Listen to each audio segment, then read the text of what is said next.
पढ़े तो कम है।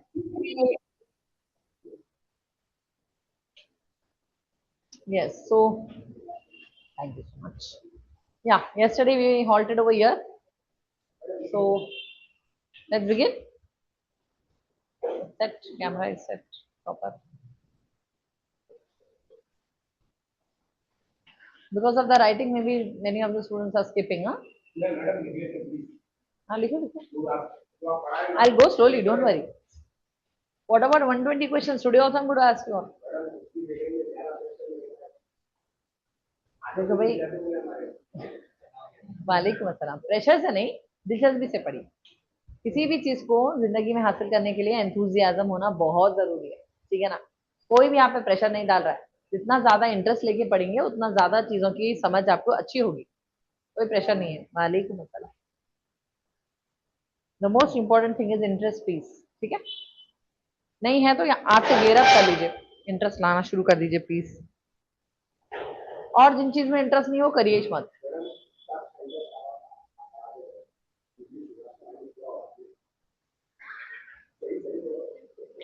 It's okay. सबका अपना अपना स्टाइल होता पढ़ाने का. It's not that we should say anything about it. सब अपने अपने हिसाब से पढ़ाना चाहिए. ठीक है. So I believe that motivation is very important. As a teacher, I have to motivate my student towards the subject. देखिए सब्जेक्ट बहुत अच्छा है, इंटरेस्टिंग है. ओके. उसको समझने में बहुत मजा आता है. Specially contract. Very good. वालेकुम सलाम. Contract is a very good subject. Very interesting subject. Both 1 and 2. Okay. उसमें भी बहुत सारे सब्जेक्ट्स ऐसे हैं जो आपको बहुत दिलचस्पी से पढ़ने होंगे और केसेस एक से एक है. ये क्या है, कहानी के जैसा पढ़ना है आपको कि फलां थे, फलां वर्सेस फलां. ओके. पार्टी ए पार्टी बी. तो हाइपोथेटिकल क्वेश्चंस. ओके. समझना चाहिए अगर ए ने इसको ये बी को कुछ भी किया है तो वो किस सेक्शन में बताया गया है आपके कॉन्ट्रैक्ट में, या फिर बिजनेस से related. Coming to crime. Crime है, सो एंड सो एक्ट किया तो ये कौन सा क्राइम है और ये किस सेक्शन में बयान है. Like that. तो अगर ये इसने ऐसा किया और इसके साथ ऐसा हुआ तो उसमें ग्राउंड बताते आपको हाइपोथेटिकल क्वेश्चन में. तो अब बताइए क्या इसको ये पनिशमेंट मिलेगी या नहीं मिलेगी. यानी कि लाइक इंटरेस्टिंग थिंग. इसको इंटरेस्टिंग बनाना पड़ेगा. ठीक है. रीडिंग सबको बोरिंग लगता है, आई नो दैट. बट जब आप कहानी के उसमें जा रहे हैं, जब आप लॉयर इंशाल्लाह एडवोकेट बनेंगे तो आपको दोनों पार्टी की बातें सुननी पड़ेगी ना. ए पार्टी के बारे में मुद्दा क्या है भाई, आपका क्या प्रॉब्लम है, आपका क्या प्रॉब्लम है, चाहिए इन्होंने ऐसा किया ऐसा किया, तो is there any solution, resolution ढूंढना पड़ेगा ना. तो दैट इज कॉल्ड लॉ. और बुक के ही बिहाफ से जाना, मतलब बुक से ही जाना है, ये आपके लिए इंपॉर्टेंट है. So let's begin the class from 152. Today only 20 questions will cover in this and I will start your legal magazines. Magazines why? Because legal magazines आपको कम से कम एक 4-5 तो पूछे जाते हैं और लैटिन में होने की वजह से कई लोगों को वो सर पे से चले आते हैं. आज मैं आपके लिए ऐसा करके लाई हूँ कि आपको उर्दू, रोमन उर्दू में भी मेरा मीनिंग उसके साथ साथ चलेगा. ओके. इंग्लिश में भी उसको समझाऊंगी मैं, उर्दू में भी समझाऊंगी और उसकी लैटिन सेंटेंस को भी हमें याद करना होगा. थोड़ा प्रोनाउंसिएशन प्रॉब्लम है, आप जैसे चाहे उसको थोड़ा एडजस्ट करके प्रोनाउंस करिए बिकॉज फर्स्ट टाइम है. जैसे जैसे आप फील्ड में आ जाएंगे इंशाल्लाह आपको पूरे लैटिन टर्म समझ में आ जाएंगे. ठीक है. But everything takes time. Okay. Proverb is that Rome was not built in a day. तो हर चीज एक दिन में तो किसी को कुछ नहीं आ सकता. It will take time. ठीक है. So let's begin the class. Everybody attention. Yes. Let's start with Bismillah. Everybody, which one of the following was dissolved before the expiry of its normal term? जब लोकसभा हमारे country में start हुआ था implement होना. ठीक है. यानी कि ये जो स्ट्रक्चरल प्रोसीजर हमारा बिगिन हुआ था ऑब्वियसली 1950 के बाद ये बिगिन हो गया था. पहले नहीं था. पहले तो ब्रिटिश राज था. तो ब्रिटिश राज में तो जो उन लोग के तरीके थे वो चल रहे थे, जो ब्रिटिशर्स इम्प्लाई कर रहे थे वही चल रहा था मेथोडोलॉजी. अब जैसे ही 1950 के बाद हमारा कॉन्स्टिट्यूशन लागू हो गया, यहां से हमारा लोकसभा बनना शुरू हुआ. तो लोकसभा का first 5, second 5, third 5, fourth 5, fifth 5, sixth 5. तो सिक्स्थ 5 का जो सिचुएशन था वो हमारा डिसॉल्व हुआ था. यानी कि what is the meaning of dissolve here, कि अगर चल रही पार्टी पूरे 5 साल उन्होंने कवर किए हैं तो दैट मीन्स उन्होंने स्मूथली अपना पीरियड टेन्योर कंप्लीट किया है. बट अगर किसी एरा में या किसी पैकेज ऑफ 5 इयर्स में किसी पार्टी ने अगर अपना एरा प्रॉपरली पूरा नहीं किया, किसी भी वजूहत से पार्टी गिर गई, what was that particular Lok Sabha. यानी कि नंबर में पूछा जा रहा है कि कौन सी वाली लोकसभा थी जो ऐसा डिसॉल्व हो गई थी. तो दैट इज 6th वन.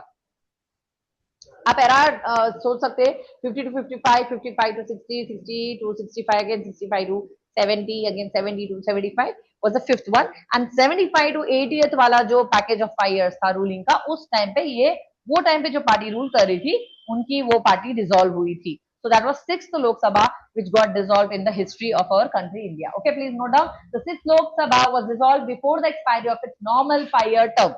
ठीक है, हमेशा हर टेन्योर 5 years का होगा और हर पार्टी मिनिमम 5 years रूल करेगी. बट इस टाइम पर सिक्स्थ टर्म का जो लोकसभा था, जो पार्टी थी, ओके, द पार्लियामेंट जो थी वो गिर गई. क्यों गिरी, क्यों डिसॉल्व हुई, उनके किसी वजह से. Let's see what. It was dissolved in 1979. As I told you 70s के बाद ही हुई है. Due to political instability and the collapse of the government. वो जमाने में instability, yes well, instability, political instability क्या होता मैम? देखिए, पॉलिटिकल इंस्टेबिलिटी क्या है कि मैं आम बोल रही हूँ और आप जाम बोल रहे हैं. ओके, तो कॉन्सेप्ट ही वहां पर क्लियर नहीं है उन लोगों के दरमियान ही. तो वो टाइम पे जब पार्टीज के कंसेंसस क्या होते बेटा? Mind matching. अगर कहीं ना कहीं मिसअंडरस्टैंडिंग हो रही है या कोई उन लोग अपने जो प्लानर्स बनाए हैं वो इंप्लीमेंट नहीं हो रहे, स्ट्रैटेजीज इंप्लीमेंट नहीं हो रहे, पॉलिटिकल स्ट्रैटेजीज पर वो लोग वर्क कर रहे हैं, बट कोई कुछ माइंडसेट से, कोई कुछ माइंडसेट से, तो दोस्त कंसेंसस ना मैच होने से पॉलिटिकल इंस्टेबिलिटी हो जाती है कभी कभी. जैसे कि अब कभी हो सकता है ना कि कॉन्फ्लिक्ट में आ जाए कोई मिनिस्टर्स, ग्रुप ऑफ मिनिस्टर्स बोले नहीं हम ये नहीं चाह रहे, तो सडनली अगर डिनायल हो जाए तो पार्टी गिर सकती है, डिसॉल्व हो सकती है. सो दैट्स इट. वैसे टाइप का ही पॉलिटिकल इंस्टेबिलिटी कहलाता है. ठीक है, next, early dissolution allows for fresh election. Again होता क्या है, अगर जल्दी से जल्दी, अब आप आज ही सपोज करो आज शपथ ग्रहण हो चुकी है और उसके थोड़े ही पीरियड में, सपोज 3 महीने 6 महीने में अगर कुछ ऐसा हो जाए कि डिसॉल्व हो जाता है, तो जल्दी से जल्दी फिर से री इलेक्शन हो जा सकते हैं. बट अगेन अगर थोड़ा टेन्योर गुजरने के बाद, जैसे 3-4 साल के बाद गिरे, तो उसका भी कुछ अलग प्रोसीजर होगा. फिर एक थोड़ा रिप्लेसमेंट्स कुछ होंगे, उसके बाद फिर री इलेक्ट होगा, टाइम लगेगा, इट टेक्स टाइम. अगर अर्ली हो जाए तो फिर फ्रेश इलेक्शन हो जाते हैं probability. Coming to next, note down कर लिया आप लोग? ऑल द गर्ल्स देयर हो हियर? यस माता में. चलिए नेक्स्ट. या उसी को लेकर है. If the governor of the state dies, ठीक है ना, if the governor of the state dies, who becomes the acting governor here? देखिए, जब हमने कहा कि प्रेसिडेंट की अगर सीट वैकेंट हो जाए या फिर फर्दर वाइस प्रेसिडेंट भी अगर उसमें ना रह सके, तो चीफ जस्टिस ऑफ इंडिया को मिलेगा. देखो यहाँ पर देखिए, पूरे ओवरऑल टेरिटोरियल एरिया के चीफ जस्टिस सुप्रीम कोर्ट के लेवल पर के हेड होंगे. बट यहाँ पर स्टेट की भी बात हो रही. Let's see what. If a governor of the state dies, the chief justice of the high court of the state becomes the acting governor. यहाँ पर सुप्रीम कोर्ट की बात नहीं हो रही है, हाई कोर्ट की, बिकॉज स्टेट लेवल पर है. यहाँ governor means what? State level का प्रेसिडेंट समझो. ओके, कंट्री लेवल का प्रेसिडेंट तो प्रेसिडेंट इटसेल्फ है. स्टेट लेवल का प्रेसिडेंट का रोल कौन दे रहा है? गवर्नर. तो सिमिलरली अगर यहाँ पर क्या है, यहाँ पर वाइस गवर्नर नाम की कोई ऑप्शन नहीं है.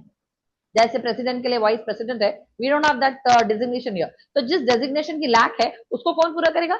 Chief justice of the state. Okay, जो हाई कोर्ट में सबसे हेड होंगे वो इसकी जगह ले लेंगे. अटॉर्नी जनरल की बात नहीं हो रही यहाँ पर. जो अटॉर्नी जनरल ओवरऑल इंडिया पे जा सकते हैं, जो एक सिंगल पार्टी है, single body can go and do that everything. Her high court में जा सकते हो. ओके ना, तो अगर कहीं ना कहीं स्टेट का केस चल रहा तो अटॉर्नी जा सकते, उनके लिए प्रोबेबिलिटी है, पूरे स्टेट्स में वो अपना रोल अदा करने चले आ सकते. तो there is no need of any other state attorney. Okay, overall central level पूरे टेरिटोरियल एरिया में अपने अटॉर्नी एक person can do all the job. Okay, now next is this ensures continuity in governance until a new governor is appointed. इससे क्या होता है कि governance रुकती नहीं है, एस्टॉपल नहीं आता है, चलते रहेंगे. ठीक है ना, देयर इज नो डिस्टर्बेंस. अगर गवर्नर मर भी जाते हैं तो अपने स्टेट के जो चीफ जस्टिस है वो आप आगे फर्दर हाई कोर्ट के हेड जो है वो एक्वायर करेंगे वो seat. Temporary, see this is also temporary till they replace it. Okay, please make a note of the question. आप सेंटेंस ही लिख लो बस है, just right one sentence, highlight the answer. यहाँ का फर्स्ट सेंटेंस नोट डाउन कर लीजिए. ये chief justice of high court, आप हैश उसको वो कर लीजिए, हाईलाइट कर लीजिए. That is going to stop your like, easy होता आपका जॉब. ठीक है, अटॉर्नी जनरल ओवरऑल कंट्री में गवर्नमेंट के बेसिस, गवर्नमेंट के बिहाफ से केस लड़ सकते, किसी भी हाई कोर्ट में जा सकते, किसी भी कोर्ट में जा सकते. He has no obstruction over there. Private नहीं, प्राइवेट के लिए नहीं कर सकते. वो पूरा प्रोसिक्यूशन उनका गवर्नमेंट के लिए रहेगा. स्टेट्स एंड गवर्नमेंट लेवल पे जो है वही करेंगे. चलिए, the chief minister of the state is what? See again here, appointed by the governor of that state. ये इंपॉर्टेंट पॉइंट थी जो अर्लियर डिस्कस नहीं हुई थी. गवर्नर अपॉइंट करेंगे chief minister of the state. जो लेजिस्लेटिव इलेक्शंस चलते हैं उसके बाद जो भी अगर डिसीजन लेना है रिगार्डिंग चीफ मिनिस्टर गवर्नर लेंगे, ठीक है ना। नेक्स्ट इज, इसका सेंटेंस लिख लीजिए, chief minister of the state is appointed by the governor. ये सेंटेंस में उसमें हाईलाइट कर दीजिए governor, because any how same देखिए काउंसिल ऑफ मिनिस्टर्स को एडवाइस करने वाले तो गवर्नमेंट है ना, गवर्नर ही है ना, गवर्नमेंट मैटर्स में गवर्नर ही एडवाइस करेंगे council of ministers. Please come. Next question your 155, which UT has a legislature, chief minister and minister? Usually UTs में ये नहीं रहता है, बट एक ओनली यूटी है। UT is nothing but union territory. So which union territory has a legislature? Delhi, Pondicherry, Chandigarh, all the above. You should know this. Pondicherry is the correct answer, and it has own legislature, chief minister, council of ministers. It is provided. How is it provided to this UT? Under the Article 239 Clause A of the Constitution is providing this. See, it allows Pondicherry to have partial state-like governance while remaining a UT. ये आपको ये article से उनको ये permission allot हो रही है कि वो थोड़ा बहुत पार्शियल मतलब आधा, ओके, कुछ पार्ट, सपोज 100% में से 40% वो अपना गवर्नेंस भी अलाउड है उनके लिए। But whereas the Pondicherry will be as a union territory only, उसको स्टेट नहीं बोला जाएगा, but state type of structure है उनके गवर्नेंस का, ठीक है। Pardon, I didn't get you. Pondicherry?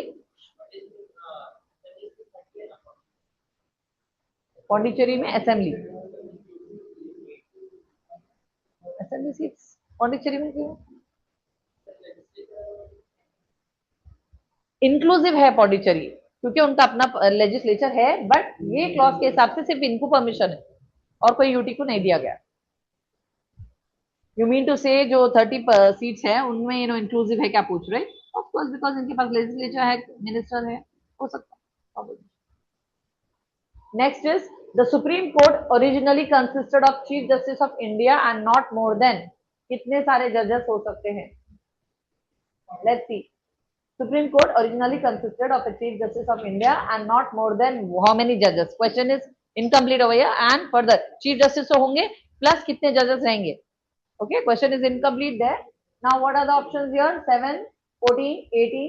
Again, this is printing mistake. 17. So the Supreme Court of India originally consisted of a Chief Justice of India and not more than 7 other judges. Supreme Court में ज्यादा से ज्यादा एक CJI होंगे और 7 other judges रहेंगे. Yeah, no doubt the question. Yeah. ये बिल्कुल ये बात ओरिजिनल कॉन्स्टिट्यूशन के टाइम की है, okay. That is according to the case they will decide कि कितने बैठेंगे, that is not the problem. यहाँ पर क्वेश्चन वो नहीं है। बेसिकली जब स्टार्ट हुआ था जुडिशरी तब सीजीआई के अलावा कितने जजेस थे at the beginning of the constitution? Originally constitution में कितना उनके लिए लिमिट दी गई थी, तो दैट इज सीजीआई प्लस 7 जजेस, ओके। ओवर टाइम देखो जजेस इंक्रीज हुए हैं, यहाँ पर ओरिजिनल कॉन्स्टिट्यूशन की बात हो रही है, ठीक है ना। Try to understand the question. Right now की जो क्वेश्चन है ये कॉन्स्टिट्यूशन जब लागू हुआ था जब का क्राइटेरिया पूछा जा रहा है, ठीक है ना। जब एक सीजीआई रहते थे और 7 जजेस रहते थे to handle the entire judicial workload, okay. चलिए नेक्स्ट, या question is, education which was originally a state subject was transferred to the concurrent list by which amendment? Okay, correct answer, let's see, 24, 29, 42 and none of these. 42nd amendment in 1976, same, that time only it happened, and they have even changed this, that education which was originally a state subject now it became the part of the constitution, transferred to the concurrent list. आपको तो मालूम है state list concurrent list है, उसके अंदर नाम education के लिए भी डाला गया था। Central level and government level education के लिए भी लॉज बनाना शुरू करे। It was done to promote uniformity and development in the education sector across India, okay. ये इसलिए लाया गया था कॉन्करेंट लिस्ट में। You want to scroll it, या note the question, just you can just write the sentence mark, was originally a state subject but was transferred to the concurrent list by 42nd amendment in 1976. Done? So go little slow. This we have already done. बस थोड़ा angle बदल के question पूछा गया है. The 42nd constitution amendment act added a chapter on fundamental duties. Yesterday only we have studied about it in 1976. ये साल जरा आपको याद करना पड़ेगा. Okay, these duties are actually for the guiding citizen, the respect of constitution, promoting harmony, uphold national values, all like that. Next is the theory of basic structure. ये परसों भी जरा थोड़ा बहस हुई थी. Yes. हाँ, ये केस में हुआ था. क्या बताया गया था कि was propounded by the Supreme Court in Keshavananda Bharti case 1973. The court ruled that Parliament cannot amend the basic structure of the Constitution. इससे मैंने बताया था ना कि अगर आपके फंडामेंटल राइट्स को कुछ भी धक्का लग रहा है, जुडिशरी बोलेगी सॉरी पार्लियामेंट, आप ये लॉ नहीं ला सकते. ठीक है ना, यही है. What is basic structure? Fundamental rights violate नहीं होने चाहिए. ठीक है, बट आज मैं एक एक्सपीरियंस करी. I would like to really share with you. हम बोले कि फंडामेंटल राइट हमारा राइट है. यस और नो? हमारा राइट तो है. राइट टू लाइफ हमारा राइट है, फंडामेंटल राइट है. पर क्या पान खा के थूकना भी हमारा राइट टू लाइफ है बेटा? है क्या? Actually today I travel to CTC for some reason. मुझे कुछ अप्लायंस के लिए जाना था. I had to browse about it. तो ऑन द वे पूरा जो ब्रिज का एरिया है, अल्हम्दुलिल्लाह अपने इंडिया डेवलप हो रहा है. ऐसा नहीं है कि नहीं डेवलप हो रहा, but what development is giving us वो मैं नहीं देख रही. मतलब जो इम्प्रूवमेंट हम सिटीजन में आना चाहिए वो मुझे देखने को नहीं मिल रहा. ठीक है, ब्रिज तो बहुत अच्छे से कंस्ट्रक्ट हो गया, हमारे कन्वेंस के लिए बहुत अच्छा गवर्नमेंट ने सोचा. देखो, जहां पर पॉजिटिव बात करना है हमें गवर्नमेंट के फेवर में भी बोलना चाहिए. बोलना चाहिए नहीं चाहिए? जो चीज सही है वो सही है, और जो चीज गलत है वो गलत है.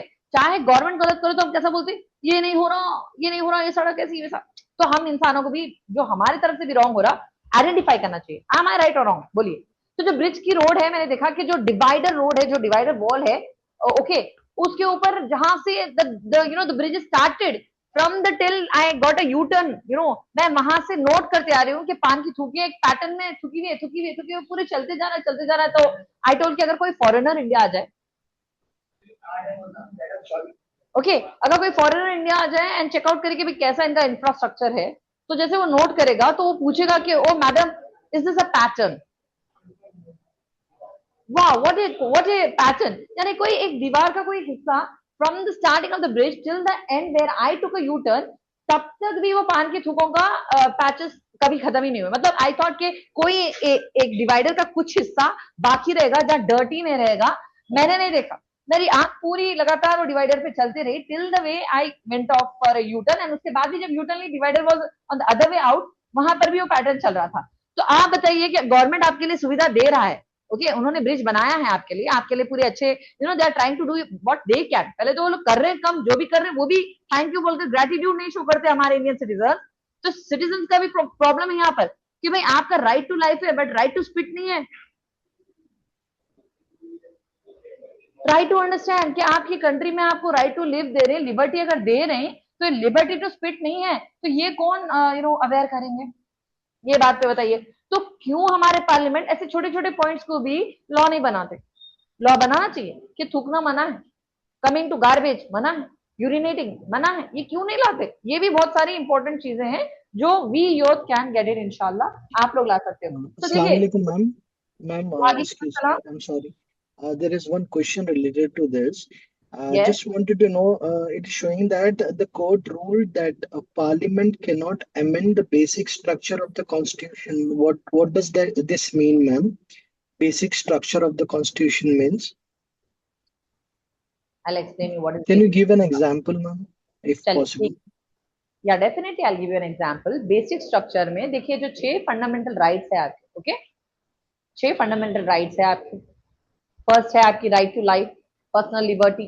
ठीक है, आपका स्पीच एक्सप्रेशन, आपका मूवमेंट, आप कहीं भी जाइए, आप कहीं रहना चाह रहे हैं भारत में, आपको रोका जा रहा है कि आप बिहार में नहीं रह सकते, या आप महाराष्ट्र में नहीं रह सकते, या आप तेलंगाना में नहीं रह सकते, या आज ही हाईलाइटिंग न्यूज आई है. I will be very open to you all कि ये वायलेशन हो रहा है. Home minister mister Amit Shah ने डिक्लेयर किया है कि जो सारे मुसलमान पाकिस्तान से माइग्रेट होकर आए थे वो यहाँ पर नहीं रह सकते, वो जाए. तो ये जो ऑब्जेक्शन क्रिएट हो रहे हैं ना, जो अपने सिटीजनशिप का राइट है कि हम ये मुल्क में रह सकते हैं, किसी भी जगह में रह सकते हैं, ये हमारा फंडामेंटल राइट है. और अगर इसको हमसे छीना जाएगा, गेटिंग माय पॉइंट, हमसे अगर इसको violation of our fundamental right होगा, तो वो कोर्ट में हम सुएबल होगा, जस्टिशिएबल होगा। उसको कोई पार्लियामेंट ऐसे कोई स्टेटमेंट डिक्लेयर नहीं कर सकते जिससे सिटीजन के राइट जो कि फंडामेंटल राइट्स में आते हैं, 6 फंडामेंटल राइट्स में आते हैं, फ्रीडम्स में आते हैं, वो उसको नहीं छीन सकते। Getting my point? So, जैसे ma'am, पढ़ो के आपका what अधिकार है, रिलीजन what आपका happened? अधिकार है, मूवमेंट आपका अधिकार है, लाइफ आपका है ना, राइट टू लाइफ मीन्स आप वहां रहना है, आपका हक है, आप बीइंग अ सिटीजन आपको कंट्री में रहने का हक है। अब सडनली किसी दिन लोग उठ के बोलेंगे आप मुसलमान है, सॉरी आप चले जाओ, तो is it not the violation of our fundamental right? You tell me that it is. Correct, correct, ma'am. So, what happened in Keshav Nanda Bharati case, ma'am? Just a brief. So, Yeah, see, Keshav Nanda Bharati was regarding the secularism, what is available in the preamble, what are the values of the preamble के ऊपर बात हुई थी कि preamble constitution का part है या नहीं है, बिकॉज preamble के ताल्लुक से हुआ था ये। ठीक है, प्रियम्बल में वो सारे राइट्स हैं लिखे हुए हैं, जैसे जस्टिस मिलेगी, इक्वालिटी मिलेगी, है ना। आप पढ़िए प्रियम्बल, आपको पता चलेगा कि कैसे वैल्यूज हमें ऑब्जेक्टिव्स हमारे जवाहरलाल नेहरू ने उसमें इनपुट किए। बताया गया है कि इक्वालिटी रहेगी, जस्टिस रहेगी, लिबर्टी दी जाएगी, liberty of what, liberty of everything, movement, studies, everything, religion follow करने का आपका राइट, ये सारा कुछ है प्रियम्बल में। तो जब ये केसेस में ये बातें होती थी कि बात जने बहस करते थे कि preamble is not the part of the constitution, फिर कुछ जगहों पर ये बात कही गई थी कि preamble is a part of the constitution, तो ऐसा कुछ जजमेंट वो टाइम पे हुए थे। That is our basic right माँ, सी दैट वो फंडामेंटल राइट के इन शॉर्ट आपको यानी कैसा भी देखो, आपको एक इंडेक्स दिया गया है टू अंडरस्टैंड कि ये बुक में क्या है। तो preamble is index, may be it's not the, अब आप बोलिए index part of the book नहीं होता है क्या? होता है नहीं होता है? correct, ma'am. Yeah, it is a part of the पूरा book. पूरा उसका बेसिक होता है, वो एक्चुअली समराइज होता है, जो कुछ भी बुक में है उसको समराइज करके प्रियम्बल में हमारे जवाहरलाल नेहरू ने डाला। तो वो कैसे बुक का पार्ट नहीं हो सकता? बोलिए, वो डेफिनेटली बुक का पार्ट है। जो कुछ भी Correct. कॉन्स्टिट्यूशन के अंदर है, अगर वो डिटेल में है तो ये ब्रीफ में है। तो how is it not that it is not the part of constitution? It is part of the constitution. Okay, और वो सारे वैल्यूज जो इसमें दिए गए हैं वो डेफिनेटली लागू होंगे हम पर। ओके, और वो हमारे राइट्स है, और अगर कोई छीन रहा है तो हम प्रोटेस्ट कर सकते हैं, because we have the right to movement also, we have the right to form our association also, we have the right to speech also. हम अगर हमारे साथ कुछ गलत हो रहा है, जो उल्लंघन हो रहा है फंडामेंटल राइट्स का, हम बराबर अपनी बात रखेंगे, नहीं रखेंगे क्या? अभी परसों मैंने एग्जांपल दिया, अगर मैं ये बच्चों को बोल दूं कि नहीं नहीं नहीं नहीं आप लॉ से नहीं लिख सकते, नॉट एलिजिबल, और you are not suppose to, I am taking a right away, तो ये लोग खामोश बैठेंगे? क्या बोले मैम आप? नहीं बोलेंगे? नहीं बोलेंगे? बोलेंगे ना, because it's a right. You are getting my point? तो जहां पर राइट जो हमें कानून ने दिए, स्टैट्यूटरी बोलो या कॉन्स्टिट्यूशनल बोलो, वो अगर आपके वायलेट होंगे तो डेफिनेटली वो गलत है। ठीक है ना? ओके, कोई भी होम मिनिस्टर ये स्टेटमेंट दे दे कि सारे मुसलमान इंडिया के निकल के कहीं भी चले जाओ, तो how is it possible? Where are we going to go now? Tell me that. बोलिए, आपको अगर कल बोल दिए कोई कि आप फलाना रिलीजन के आप चले जाओ, बोले तो आप कहां जाते? हाँ, They are saying that they will send us to Nepal then that is violation for of fundamental refuge. Rights, जो हमारा पार्लियामेंट नहीं कर सकता है। इसी की बात को बेसिक स्ट्रक्चर बोला जाता है कि भाई देखो, सारे लॉज ला लो, जो law latte La low, but ये जो 6 राइट्स है ना, इसको आप डिस्टर्ब मत करो। ओके ना? That is called basic structure. So, ma'am, okay, if they are asking for SIR also, if the people who are genuine in Hyderabad living in India, and that is also they are shaking the basic structure, right? SIR. Exactly, they are shaking the basic structure, तो हमें खामोश नहीं रहना चाहिए ना बेटा। इसलिए तो फ्रीडम ऑफ स्पीच अटैच ना, उसने एक्सप्रेशन स्पीच क्यों दिया?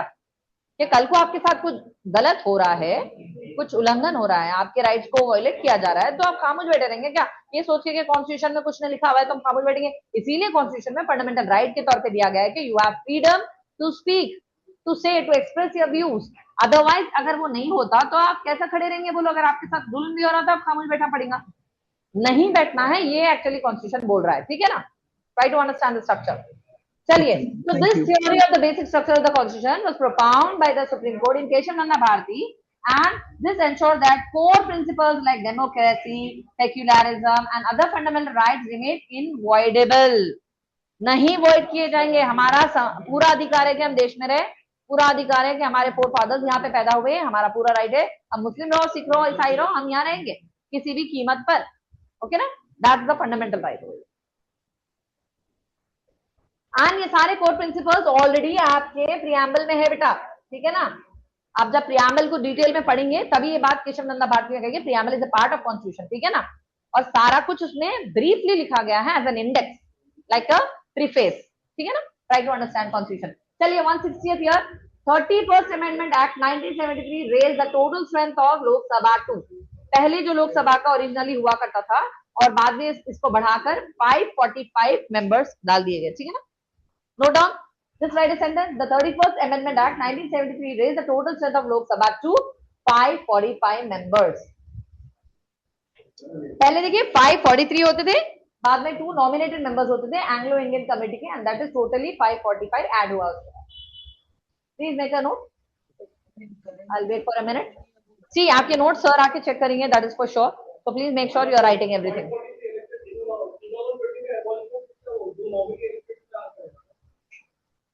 See, before the nomination provision was abolished in 220, पहले 20 में ये नहीं आता था, बाद में आ गया।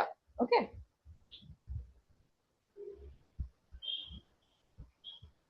ये बिफोर आ गया ना बेटा, ये ऑलरेडी पहले आ गया, ये नॉमिनेशन प्रोविजन आने से पहले ये हो चुका है 31st amendment, that they are trying to tell you that.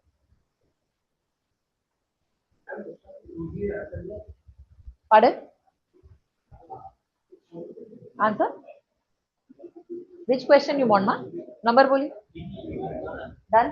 चलिए, actually I was only going to take 20 questions here, so let's check 161.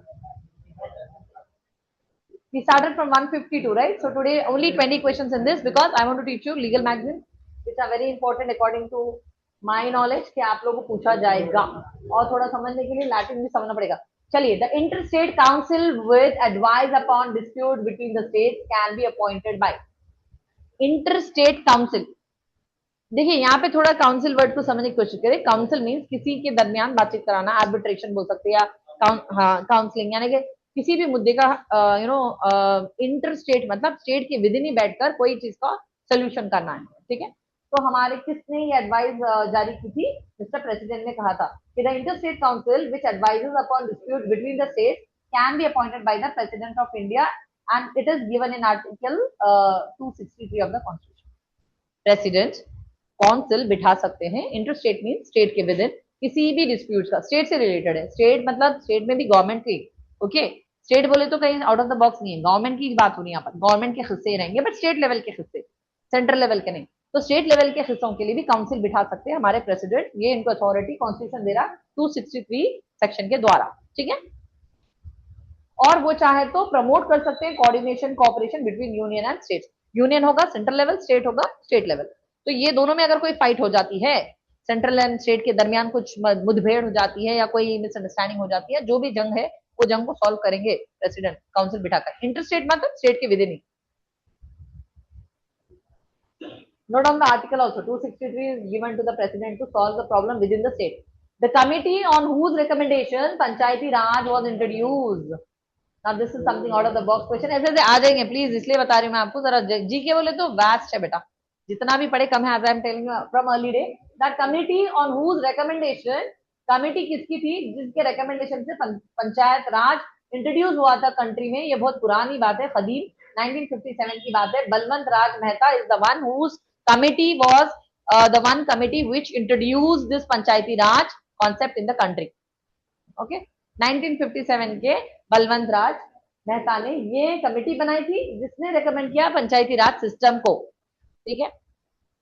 वैसे तो उससे पहले ही गांधी जी ने ऑलरेडी अपने डीपीएसपी में कह दिया था कि पंचायत होने चाहिए, बट वो गवर्नेंस में आया इम्प्लीमेंटेशन में 1957 में, थोड़ा 6-7 साल के बाद बलवंत साहब ने इसको प्रमोट किया, समझ इनकी कमेटी के थ्रू ये इम्प्लीमेंटेशन में आया है। एक्चुअली ऑलरेडी गांधी जी ने कह दिया था, but still they took so much time to make that come into existence. Okay, see this committee recommended decentralization, democratic governance at the village level also. उन्होंने कहा कि विलेज लेवल पर भी ऐसी डेमोक्रेसी होनी चाहिए, यानी विलेज में भी इलेक्शंस होने चाहिए, विलेज लेवल के, डिस्ट्रिक्ट लेवल के कोर्ट्स में, सॉरी डिस्ट्रिक्ट लेवल के इलेक्शंस भी होने चाहिए, ये बात वो करना चाह रहे थे। Next is it led to the establishment of electoral local self-government institution in rural areas. Rural areas means ma'am गांव जो होते हैं उनको रूरल कहते हैं, गांव की जगह पर भी same kind of election system होना चाहिए बोलकर उन्होंने प्रमोट किया। चलिए, the panchayati raj institution in India get their fund mainly from, अब ये पंचायती राज को फंड कहाँ से आता है, ठीक है, स्टेट्स को तो देगा सेंट्रल लेवल जो फंड आते हैं, ओके, बट ये गांव के लेवल पर जो फंडिंग होती है वो कौन देंगे, वो पूरी जनता के प्रॉपर्टी टैक्स से जाएगा। जितने कोई हमारे सिटीजन प्रॉपर्टी होल्ड करते हैं, जो टैक्सेशन पे करते हैं पूरे ईयर का, उस टैक्सेशन से ही गांव के पंचायती राज का फंडिंग होगी, ठीक है ना।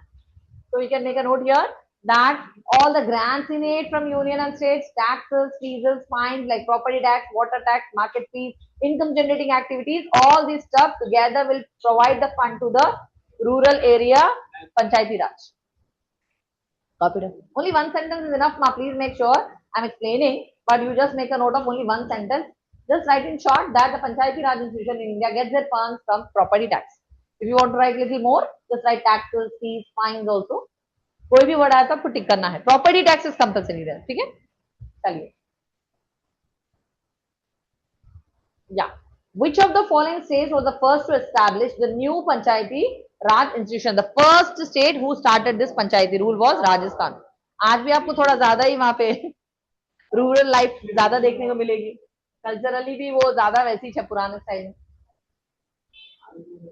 चलिए, उससे पहले भी मैंने आपको ज्योग्राफी में पढ़ाया था कि रूरल एरिया बोलकर नहीं, ट्राइबल पीपल भी वहां पर ज्यादा अमाउंट में मौजूद है। आज भी उन लोग के वैसी ही ट्राइबल कल्चर्स है, कॉस्ट्यूम्स है, उन लोग का ड्रेसिंग सेंस बोलो वैसी है, तो it's like that. The first state to establish the new panchayati raj institution in India was Rajasthan, okay. And ये सिस्टम कब आया, देखिए 1959 में ही आ गया, और सेम बलवंत राज मेहता के कमिटी ने ही रिकमेंड किया। तो बेसिकली मुझे ऐसा आइडिया रहा कि ये जनाब वहीं के हैं, ठीक है ना। My IQ says that कि वो वही के थे। This marks the beginning of democratic centralized governance at the village level. यहाँ से 1957 में उन्हें उसे प्रमोट किया, ओके, उसके बारे में बात की, फाइनलाइजली 1959 में इसको इम्प्लीमेंट भी कर दिया गया, ठीक है ना, और मिस्टर बलवंत राज मेहता के कमेटी ने किया। The union public service commission ये कब बना था, यूपीएससी कब बना था, सबको थोड़ा बहुत मालूम होगा यूपीएससी क्या है, आई डोंट नीड टू से in much detail about that. एक ये भी एक बॉडी है, यू नो, जो हमारे लिए सर्विसेज प्रोवाइड करती है। तो वो कहां से क्रिएट हुई थी, कॉन्स्टिट्यूशन से क्रिएट हुई थी, okay. It was created by the constitution of India and that too articles के द्वारा। कौन से आर्टिकल्स के द्वारा हुई बेटा, नोट डाउन कर लीजिए, 315 to 323। UPSC is responsible for recruitment, examination, selection of civil services and other government post. जिसको भी सरकारी नौकरी चाहिए उसको यूपीएससी एग्जाम क्रैक करना पड़ेगा। हाँ, ऑब्वियसली गवर्नमेंट लेवल की बात हो रही है ना यहाँ पर, थोड़ी ना प्राइवेट है। प्राइवेट सेक्टर ऐसा कोई कमीशन बनाता ही नहीं है, ओके। ऐसी कोई कमिटी है नहीं, ऐसा कोई ग्रुप है नहीं, ऐसा कोई एसोसिएशन नहीं है प्राइवेट के एम्प्लॉयमेंट के लिए काम करे। सबसे सैड पार्ट है ये, ओके। ऐसा कुछ प्राइवेट में भी हो जाए तो फिर मजा आ जाए, क्योंकि अब जिन बच्चों की लेवल नहीं है कि यूपीएससी क्रैक करे, या फिर कुछ ऐसे बैकग्राउंड से आ रहे हैं जो ज्यादा पढ़े नहीं बेचारे, ओके, तो उन जैसे बच्चों के लिए, उन यूथ के लिए क्या करना चाहिए ना, सोचना चाहिए, but who is going to do that? That I don't know. But this is, see, it is given in the constitution कि 315 to 323 articles are supporting to form a UPSC so that these guys can select, recruit the governmental positions, ठीक है ना। ये वाले लोग exam भी held करेंगे, उन लोग के फाइनलाइज सिलेक्शन भी होगा, उनको रिक्रूट भी किया जाएगा, उनको प्लेसमेंट मिलेगी, उनको जॉब मिलेंगे। वो सारा कुछ जो काम है सिलेक्शन का, एग्जाम हेल्ड करने का, उनको रिक्रूट करने का, उनको प्लेस करने का, वो सारा कुछ यूपीएससी हेल्ड करेगा, ठीक है। एक्चुअली हमारे एडवोकेट्स के लिए तो बस यही है कि आपको बार काउंसिल का मेंबर होना चाहिए, हमारे पास ज्यादा डिफिकल्टी नहीं है, आप ऑटोमेटिकली हो जाते हैं। बट यहाँ पर प्राइवेट और गवर्नमेंट की बात अलग है, वहां पर आप बार काउंसिल में हो गए तो आप गवर्नमेंट प्रोसिक्यूटर के लिए भी जा सकते हैं, no problem.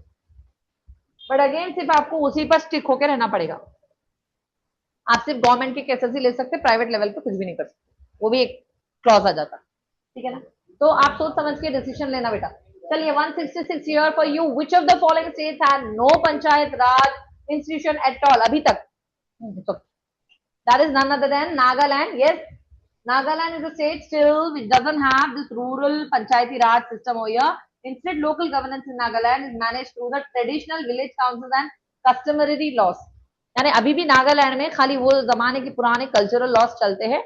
Customary means again what is custom, पहले के जमाने के जो तौर तरीके रहते थे उन्हीं तरीकों से वो लोग जज करते हैं कुछ भी मैटर को वहां पर, ओके, लागू करते हैं, यानी ये करना है या नहीं करना है, डूज एंड डोंट्स वो लोग अपने कस्टम्स के हिसाब से फॉलो करते हैं। Only Nagaland is not having the panchayati Raj, Next, please, a state PSC. Now, what is this? Members resign by writing a letter addressed to the governor.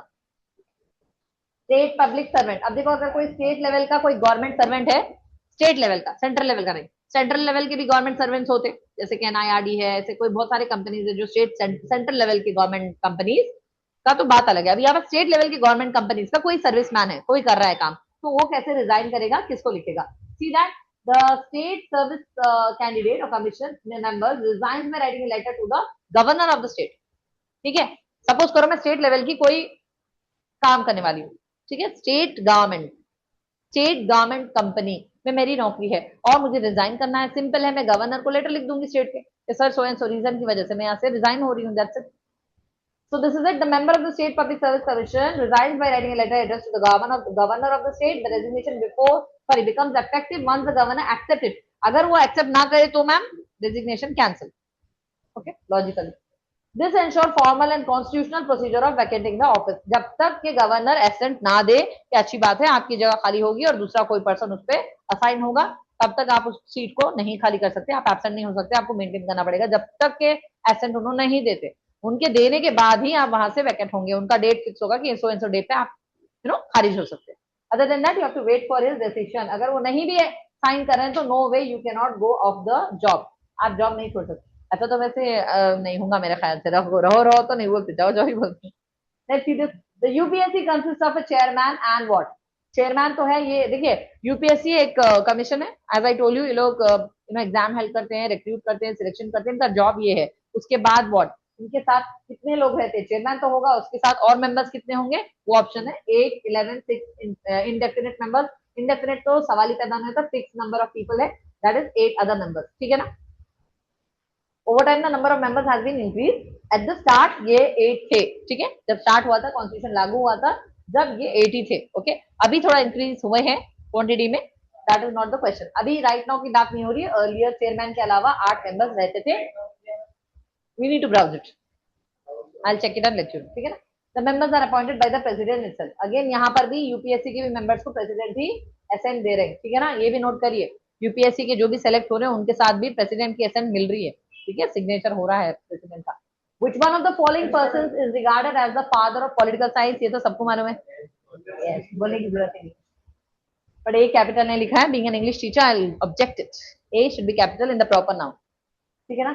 चलिए, yes, Aristotle is regarded as the father of political science. He systematically studied the state, government, political institution, and he have brought this word politics. Just hold for a one minute.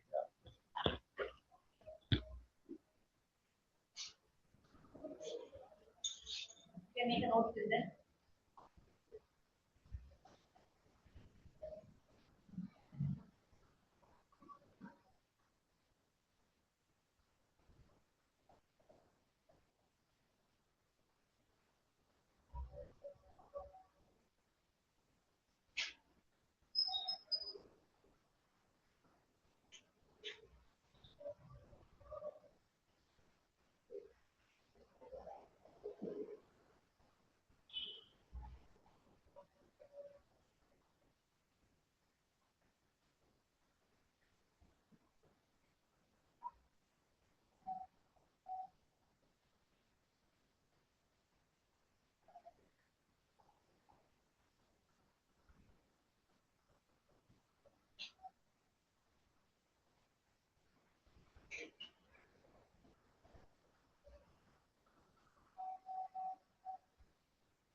Which one of the following appointments? Yeah, let's start. Which one of the following appointments president can't do? चलिए, ऐसा कौन सी?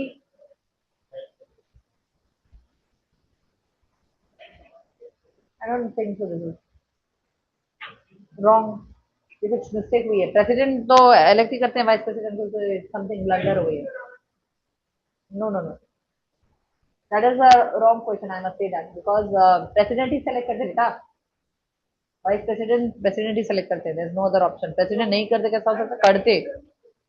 Maybe not as a mistake over there. Maybe. Okay. The right to freedom of movement in India is a legal right. मैंने इससे पहले आपको बताया कि fundamental right में राइट टू मूवमेंट है, एसोसिएशन है, असेंबली है, स्पीच है, एक्सप्रेशन है, आपकी लिबर्टी, पर्सनल लिबर्टी है. ओके. आपका फ्रीडम्स है, 6 प्रकार की फ्रीडम्स आपको दिए गए हैं. आप अपनी कंट्री में कहीं भी रह सकते हैं, कोई भी रिलीजन का आप फेथ रख सकते हैं, ऑल दिस स्टफ. तो right to freedom of movement is a legal right and it is given in freedoms. ठीक है ना?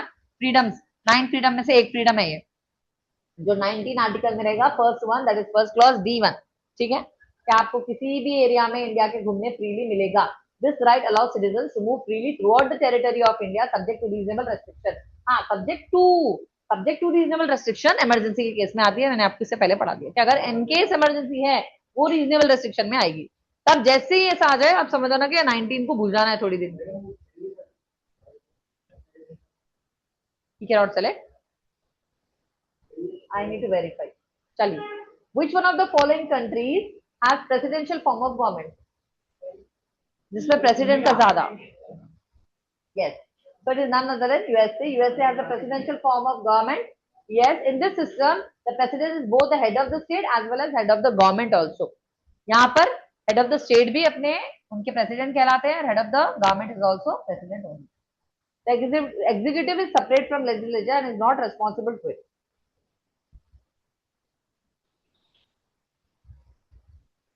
Next is, I think so we can halt over here. Yes. Yeah. So what we are going to do is, no. Wait a minute. Why will it get over?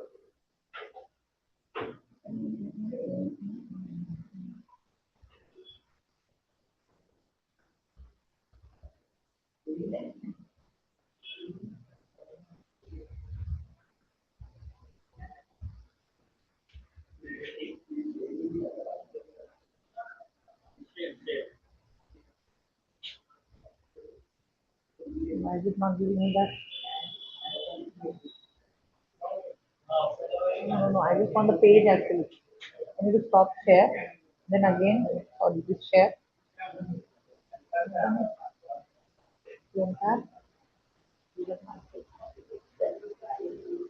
Yeah. So let's begin this, everyone. Yeah. It's not new subject. It's legal aptitude, part of legal aptitude only, but Latin terms which are very very essential. अब देखिए Latin, yes, this is very important. मैं इसके लिए Roman Urdu में भी लाई हूँ आप लोगों की जानकारी के लिए, अच्छे के लिए. यानी आप ये वर्ड लैटिन से ट्रांसलेट कर उर्दू एंड इंग्लिश बोथ में इसको पढ़ेंगे, बिकॉज ऑब्वियसली आपको ऑब्जेक्टिव में इंग्लिश में ही आएगा ऑब्वियसली. ठीक है, बट आप इसको उर्दू में अगर समझ जाएंगे तो इसकी रिमेम्बरेंस के लिए काम आएगा. Let's start. और यू वांट 5 मिनट्स ब्रेक? ठीक है, मैंने एनीहाउ एडजस्ट किया है विद द पेपर दैट ये आज हम 40 करेंगे विदाउट फेल, चाहे कितनी भी देर हो 40 करना है हमें. Okay, and make sure I give you 5 minutes so you can have a break. Because अभी ये लगातार 40 तक नहीं रुकेगी. ठीक है, that's what I am telling you. Want to drink water, please proceed. ये one of the most important topic है, not only for law for your first, second, third semesters also coming up अगर आप college में जाएंगे.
करके जाना है, ऐसा होगा। Because when you are a starter, जबर भाई right? So we start. Now please you can write the heading on legal magazine on a new page. And today, inshallah, we'll try to complete all the 40 targeted days, plus another 40. Anybody want to have order? We'll pass it on to the girl over there. Yeah. The moment we are done, give it to the next student, then we'll pass it on to you.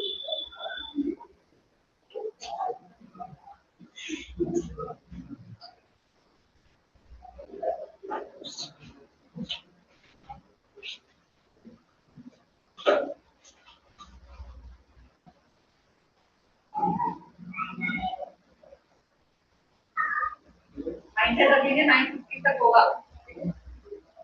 Please, try to understand. इसलिए time का problem बोला बोल के मैं online class करना चाह रही हूँ तो फिर बिहार फर्स्ट तक के लिए फर्स्ट की बात करते हैं और बस इंशाल्लाह स्टार्ट.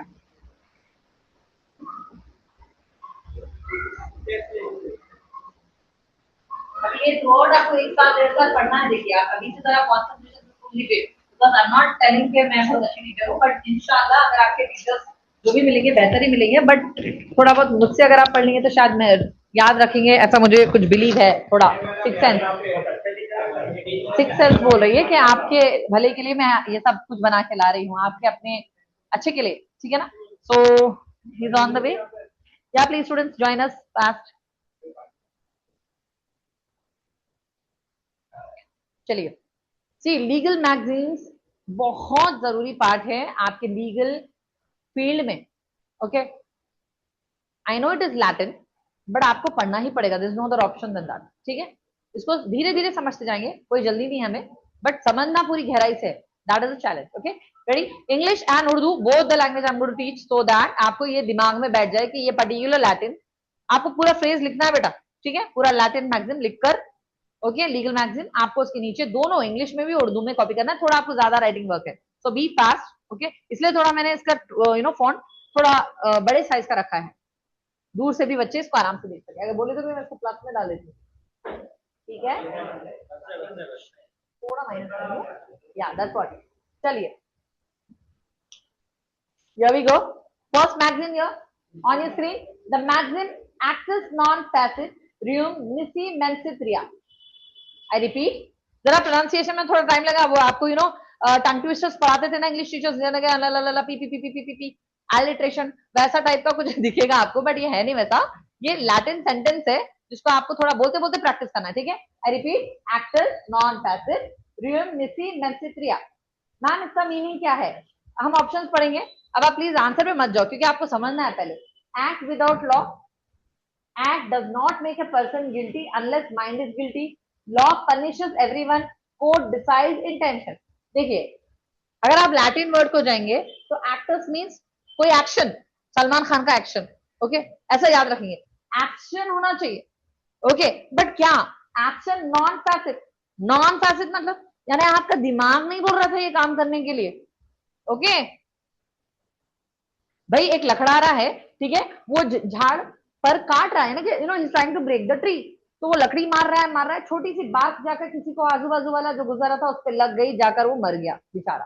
जो भी, I am trying to give you the hypothetic scene over here to understand this magazine कि भाई आप नहीं चाह रहे थे कि बेचारा वो मर जाए. आप लकड़ा रहा तो बेचारा लकड़ी काटने की इंटेंशन से था, उसका इंटेंशन नहीं था कि सामने वाला मरे, बट बाय चांस बोलो, बाय डेस्टिनी वो मर गया. वो बार छोटा भी टुकड़ा जाके उसके बॉडी पे ऐसा हिट हुआ ऐसी जगह जहां उसको नहीं हिट होना चाहिए था, नहीं डाइड. इट्स अ कॉन्सिक्वेंस, हो गया वो. बट क्या इसमें वो लखरारे का माइंडसेट था? नहीं था. तो इस मैगजीन से वो कोर्ट में गिल्टी प्रूव नहीं हो सकता, बिकॉज वो ये बोल सकता है इसको एक्सेप्शन में लेके कि it wasn't my intention ma'am और सर व्हाट एवर द जजेस. तो हाँ, यहाँ पर इस मैगजीन का इस्तेमाल करके वो अपने एक्सेप्शन में बता सकता है कि it wasn't a murder. Okay, it was just an accident and it wasn't an intentional accident. ठीक है, मैंने नहीं चाहा कि उन्हें मरे. So that's it. Actus non facit reum nisi mens sit rea मतलब मेरा जहन नहीं था इसको मारने का. मेंथ्रिया मीन्स आपका जहन गिल्टी होना चाहिए, यानी पर्पस भी आप सोचना चाहिए कि मुझे इसको मारना है. There comes mens rea. और बिना मेंस के अगर कुछ हादसा हो जाए तो that's not called murder, it is exceptional case, ठीक है। उसमें कोर्ट शायद आपको बाइज्जत बरी कर दे। Because of this magazine you have to understand act does not make a person guilty is the correct option, try to understand now. Act कोई भी काम आप कर दिए, ओके, बट ऐसा कुछ हो गया जो कि समझो मर्डर हो गया, मतलब मौत हो गई बेचारे की, but he is not going to be guilty because he is not having the mind guilty। बात आ रही समझ में? ये मैगजीन क्या स्टेट कर रहा, it's an exception to the murder case, अगर किसी से गलती से और जानबूझकर नहीं हुई है, बाई चांस एक्सीडेंटल हो गई है, बट यहाँ पर हिट एंड रन केस में नहीं होता ये apply, please try to understand. अब जैसे मैंने एग्जांपल दिया लकड़ा रेखा, तो लकड़ी काट रहा था या कुछ भी झाड़ काट रहा था, उसका बात लग जाए और मर जाए, तो ये सीन में ही वाज टोटली इंटेंशनली नहीं था, वन इंटेंशनल एक्शन हो गया, इन दोस सिनेरियोज पर्सन गिल्टी नहीं माना जाएगा, कोर्ट उसे बाइज्जत बरी करेगी। Okay, that's it, answer is this. आपको उर्दू में पढ़ने के लिए भी मैंने सुविधा प्रदान की है, प्लीज बच्चों देख लीजिए। आप ही ने तो दैट्स में पढ़ा रहा है ना आपको। An act does not make a person guilty unless the mind is also guilty। जब तक नीयत गलत ना हो, सिर्फ अमल से जुर्म साबित नहीं होता है। प्लीज उर्दू में भी लाई हूं ताकि आप बच्चों को समझ में आ जाए मेरे। हिट एंड रन केस में देखिए आपको कुछ एहतियात व्हीकल वाले भी बोल रहे हैं ना, व्हीकल मोटर एक्ट भी कुछ आपको डिफाइन कर रहा है कुछ चीजों में।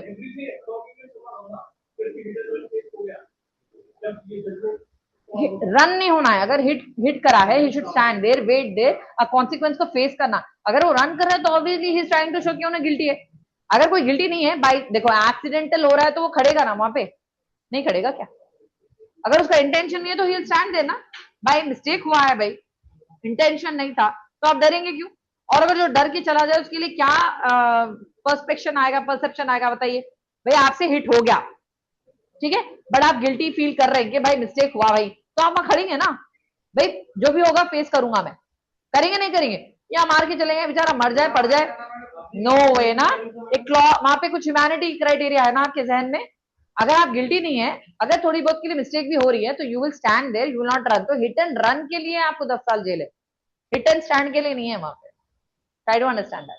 अगर आप खड़कर बोल रहे हैं कि हाँ इट इज अ मिस्टेक हो गई है, तो there will be compensation for sure, because negligence is not a excuse. वो आगे पढ़ेंगे अपन, इसी मैगजीन में आएंगे आगे जाके।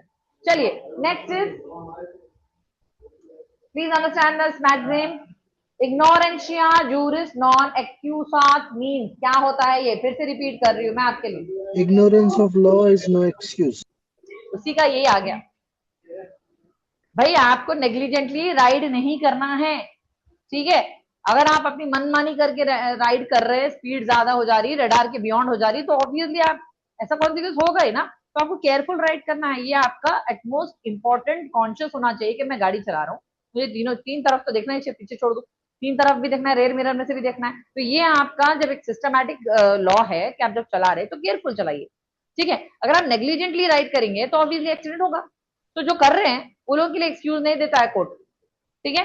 कोर्ट बोलेगा ओके ओके ये एक्सेप्शन में नहीं आएगा, आपने नेग्लिजेंटली राइड किया है, आपको इसका कंपनसेशन तो भरना ही पड़ेगा, फाइन भी भरेंगे, 2 साल भी अंदर जाएंगे, और प्लस अगर आप भाग गए मार के तो 10 साल जाएंगे। अभी तो एक्सटेंड हो गया बहुत ज्यादा, आईपीसी से बीएनएस बहुत ज्यादा टफ हो चुका है। Coming to next is, ignorance of law is no excuse. अगर आपको व्हीकल एक्ट ने कहा भाई देख के चलाना तो देख के चलाना है, अगर आप नहीं देख के चलाए तो दैट्स नॉट एक्सक्यूज। कानून ना जानना बहाना नहीं बन सकता। अगर आपको व्हीकल मोटर एक्ट नहीं मालूम है तो पढ़िए, और अगर आप नहीं पढ़ रहे, आपको नहीं मालूम है, तो आप उसका बहाना नहीं बना सकते भाई मेरे को नहीं मालूम था, that is not going to be an excuse over here. हाँ, वही मैक्सिम है ये, ठीक है। पढ़िए आप, कानून ना जानना बहाना नहीं बन सकता, कानून आपको उसकी सजा देगी, इसलिए पढ़ लो बेटे, लॉ पढ़ लो, ठीक है। कुछ नहीं बनो पर पढ़ लो।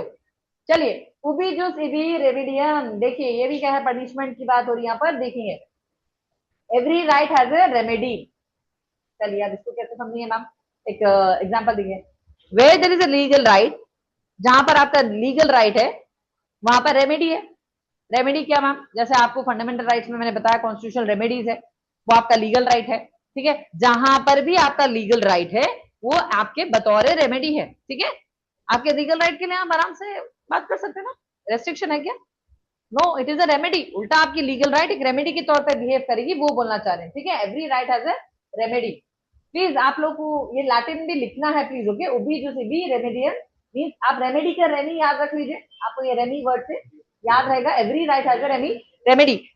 ये पूरा सेंटेंस याद करना है बेटा, ओके ये बहुत इंपॉर्टेंट बात है, ये लैटिन में पढ़ोगे तो ये इंग्लिश में भी आपको लर्न करना होगा without fail.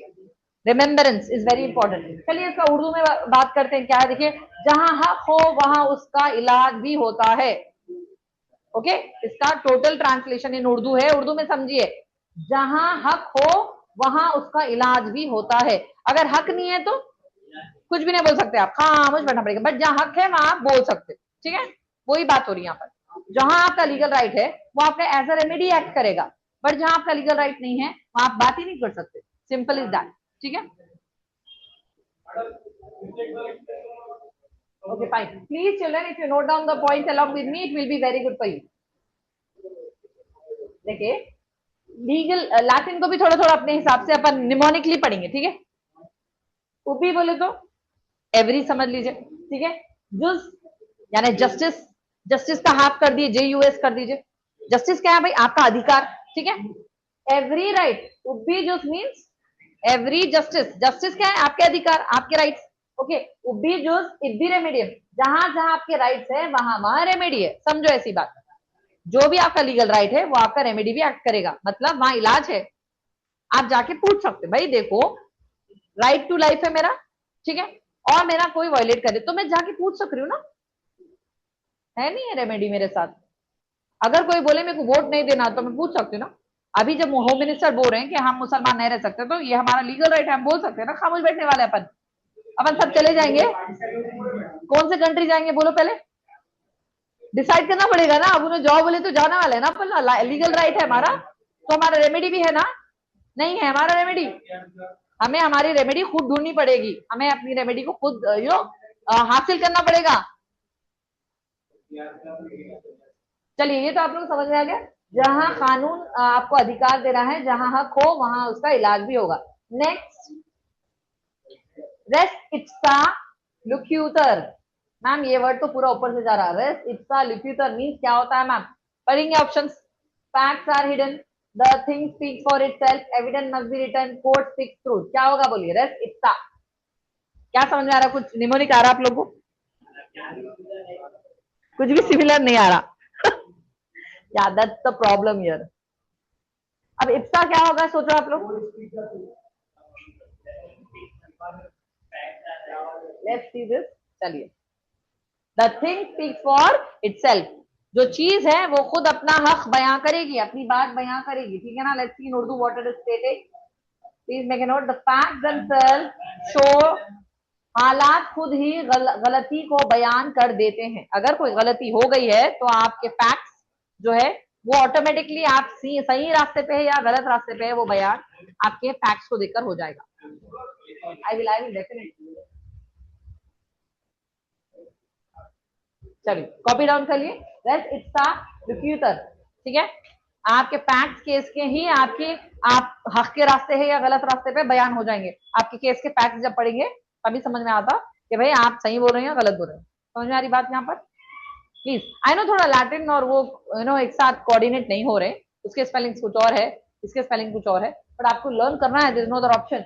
Okay, res ipsa loquitur means the thing speaks for itself, जो भी हादसा हुआ है उसके फैक्ट्स देखा जाएगा, उस पे आपकी गलती है नहीं है प्रूव हो जाएगी, ठीक है। मालूम हो जाता कौन गलती पे है कौन गलती पर नहीं है।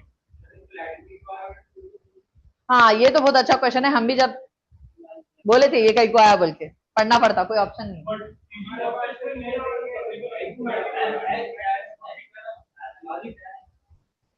मैं समझती हूँ जो फर्स्ट लॉ मेकर है उन लोग लैटिन के थे होंगे, इसलिए ऐसा मस्त है आपके, सपोज करी मैं। ओके चलिए, वॉलेंटी, वॉलेंटी यहाँ पे समझ रहे, वॉलेंटी समझिए, वॉलेंटी मतलब अपनी मर्जी से, वॉलेंटरी इंग्लिश में वर्ड है वॉलेंटरी, वॉलेंटरी मतलब अपनी इच्छा से, मेरी मर्जी बोलते ना उर्दू में, हाँ मेरी मर्जी से मैं लॉ पढ़ी, ज्यादा बोलेंगे मेरी खुद की इच्छा थी ना, तो like that. Volenti means voluntary non fit injuria, non fit मतलब मेरी अपनी मर्जी से मैंने ये तकलीफ अपने पे ले ली।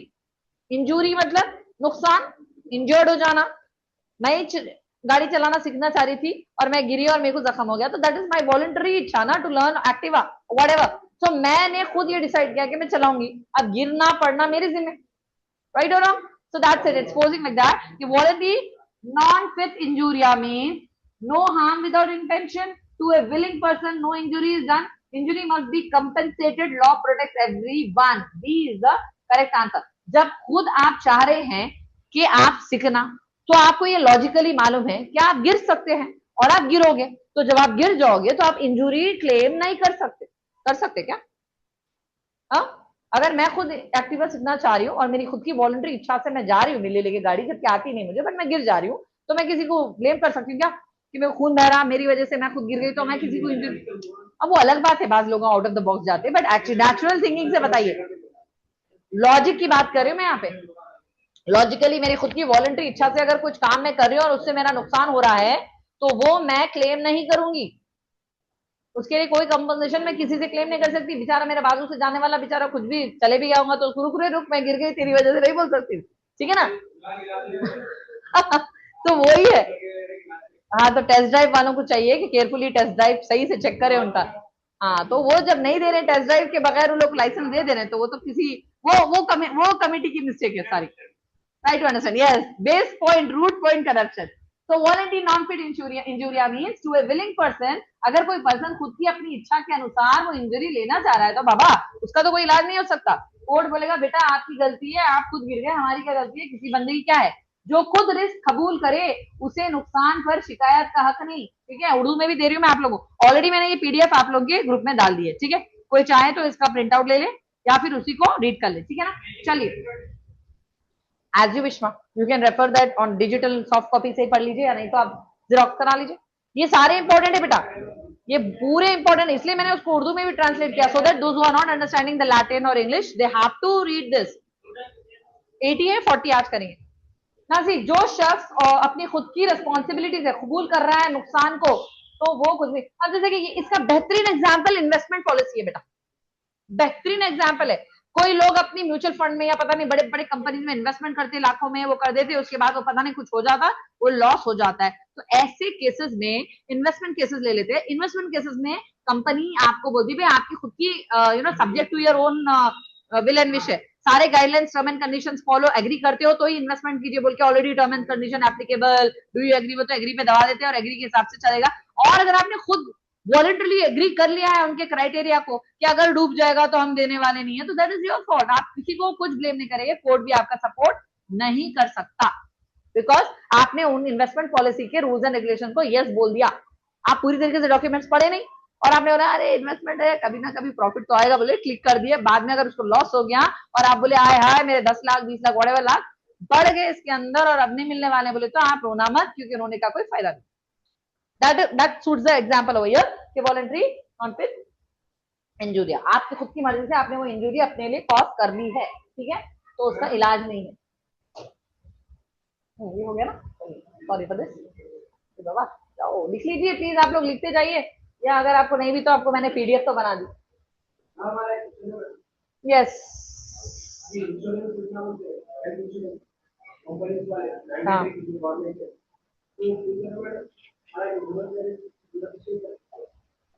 नहीं आपके आपके अपनी सिक्योरिटी के लिए दे रहे हैं ना, बोलो ऐसा नहीं है। अगर कोई ऐसी वारदात हो जाए जिसमें वो तो आप प्रिडिक्शन कर ही नहीं सकते, कल क्या होगा आपको मालूम नहीं, बट जब जरूरत पड़ेगी, अगर खुदा ना खास्ता आपके किसी मेंबर ऑफ द फैमिली को कुछ हो जाए तो वो देंगे आपको पैसा, क्यों नहीं देंगे, ऐसा कुछ नहीं है। अच्छा उनका तो कितने लाखों में जा रहा, आप दे रहे हैं हजारों में कुछ पैकेज प्रीमियम का, बट उसके बाद आपको मिल रहा कितना, वो कमाने दो, वो मैटर नहीं है, आपको बेनिफिट मिलेगा नहीं मिलेगा अगर कुछ हो जाता है, तो वो बेसिस पे ये बिजनेस है। देखिए बट आप सिक्योरिटी करा रहे हैं अपनी, और कुछ नहीं, ठीक है ना। आपको ये बात इस्लाम में भी मिलेगी, will go into deep if we want to study in Islam also. आपको कुछ ऐसी चीजें देना है जो आपकी security of all your stuff है। अगर आपके पास सोना है, चांदी वगैरह है, बहुत सारी चीजें हैं, तो आपको देना है, वो एक रकम है जो आप अदा करते हैं on the way in the way of Allah, that is a different concept. तो आप जनरल नॉलेज इधर भी अप्लाई होती बोलते समझिए, ठीक है ना, वो आपकी सिक्योरिटी पर्पज के लिए आप दे रहे हैं भाई, कल को कुछ हो जाए तो आपको कुछ भी होना चाहिए बेनिफिट, ठीक है, आपकी फैमिली तकलीफ में नहीं आना, सडनली किसी को कुछ हार्ट अटैक आ जाता है फैमिली में, तो हेल्थ इंश्योरेंस इसलिए कराया जाता है कि भाई कोई फेस कर रहा कोई डिफिकल्टी, तो अगर बेड पे भी पड़ गया तो इनके वजह से या बेटे की वजह से या बेटी की वजह से उस इंश्योरेंस की वजह से वो फादर का जो भी पेमेंट रहेगा हॉस्पिटल को चला जाएगा, ठीक है ना। और ऐसे कई इंश्योरेंस है जो आपको आगे जाके फायदा दे सकते हैं इन केस, प्रिडिक्शन की बात है यहाँ पर, ठीक है।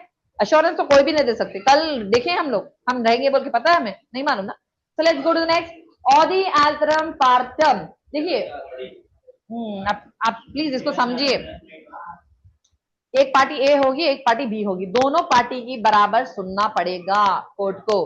कोई एक पार्टी की सुन के चलो चलो जाओ जाओ एग्जाम करो, तुम्हारी कोई सुनते नहीं बोले तो ऐसा नहीं होगा।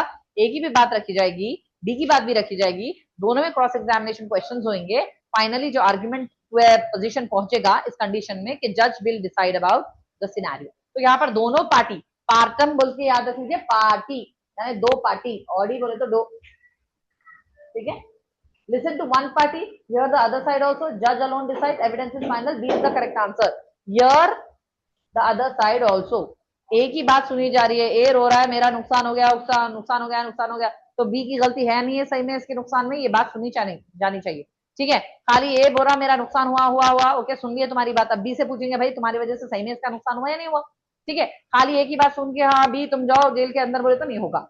They have to decide about both the parties, उनकी भी बात पूछी जाएगी, उनकी भी बात पूछी जाएगी, दोनों पार्टीज का डिसीजन कंजेक्ट होकर then they will decide upon a particular one view कि भाई तुम्हारा इतना, अपनी भी कुछ भागीदारी थी मिस्टेक में या फिर तुम्हारी भी थी या जिसकी भी थी, फाइनली प्रूव होके सेटलमेंट होगा।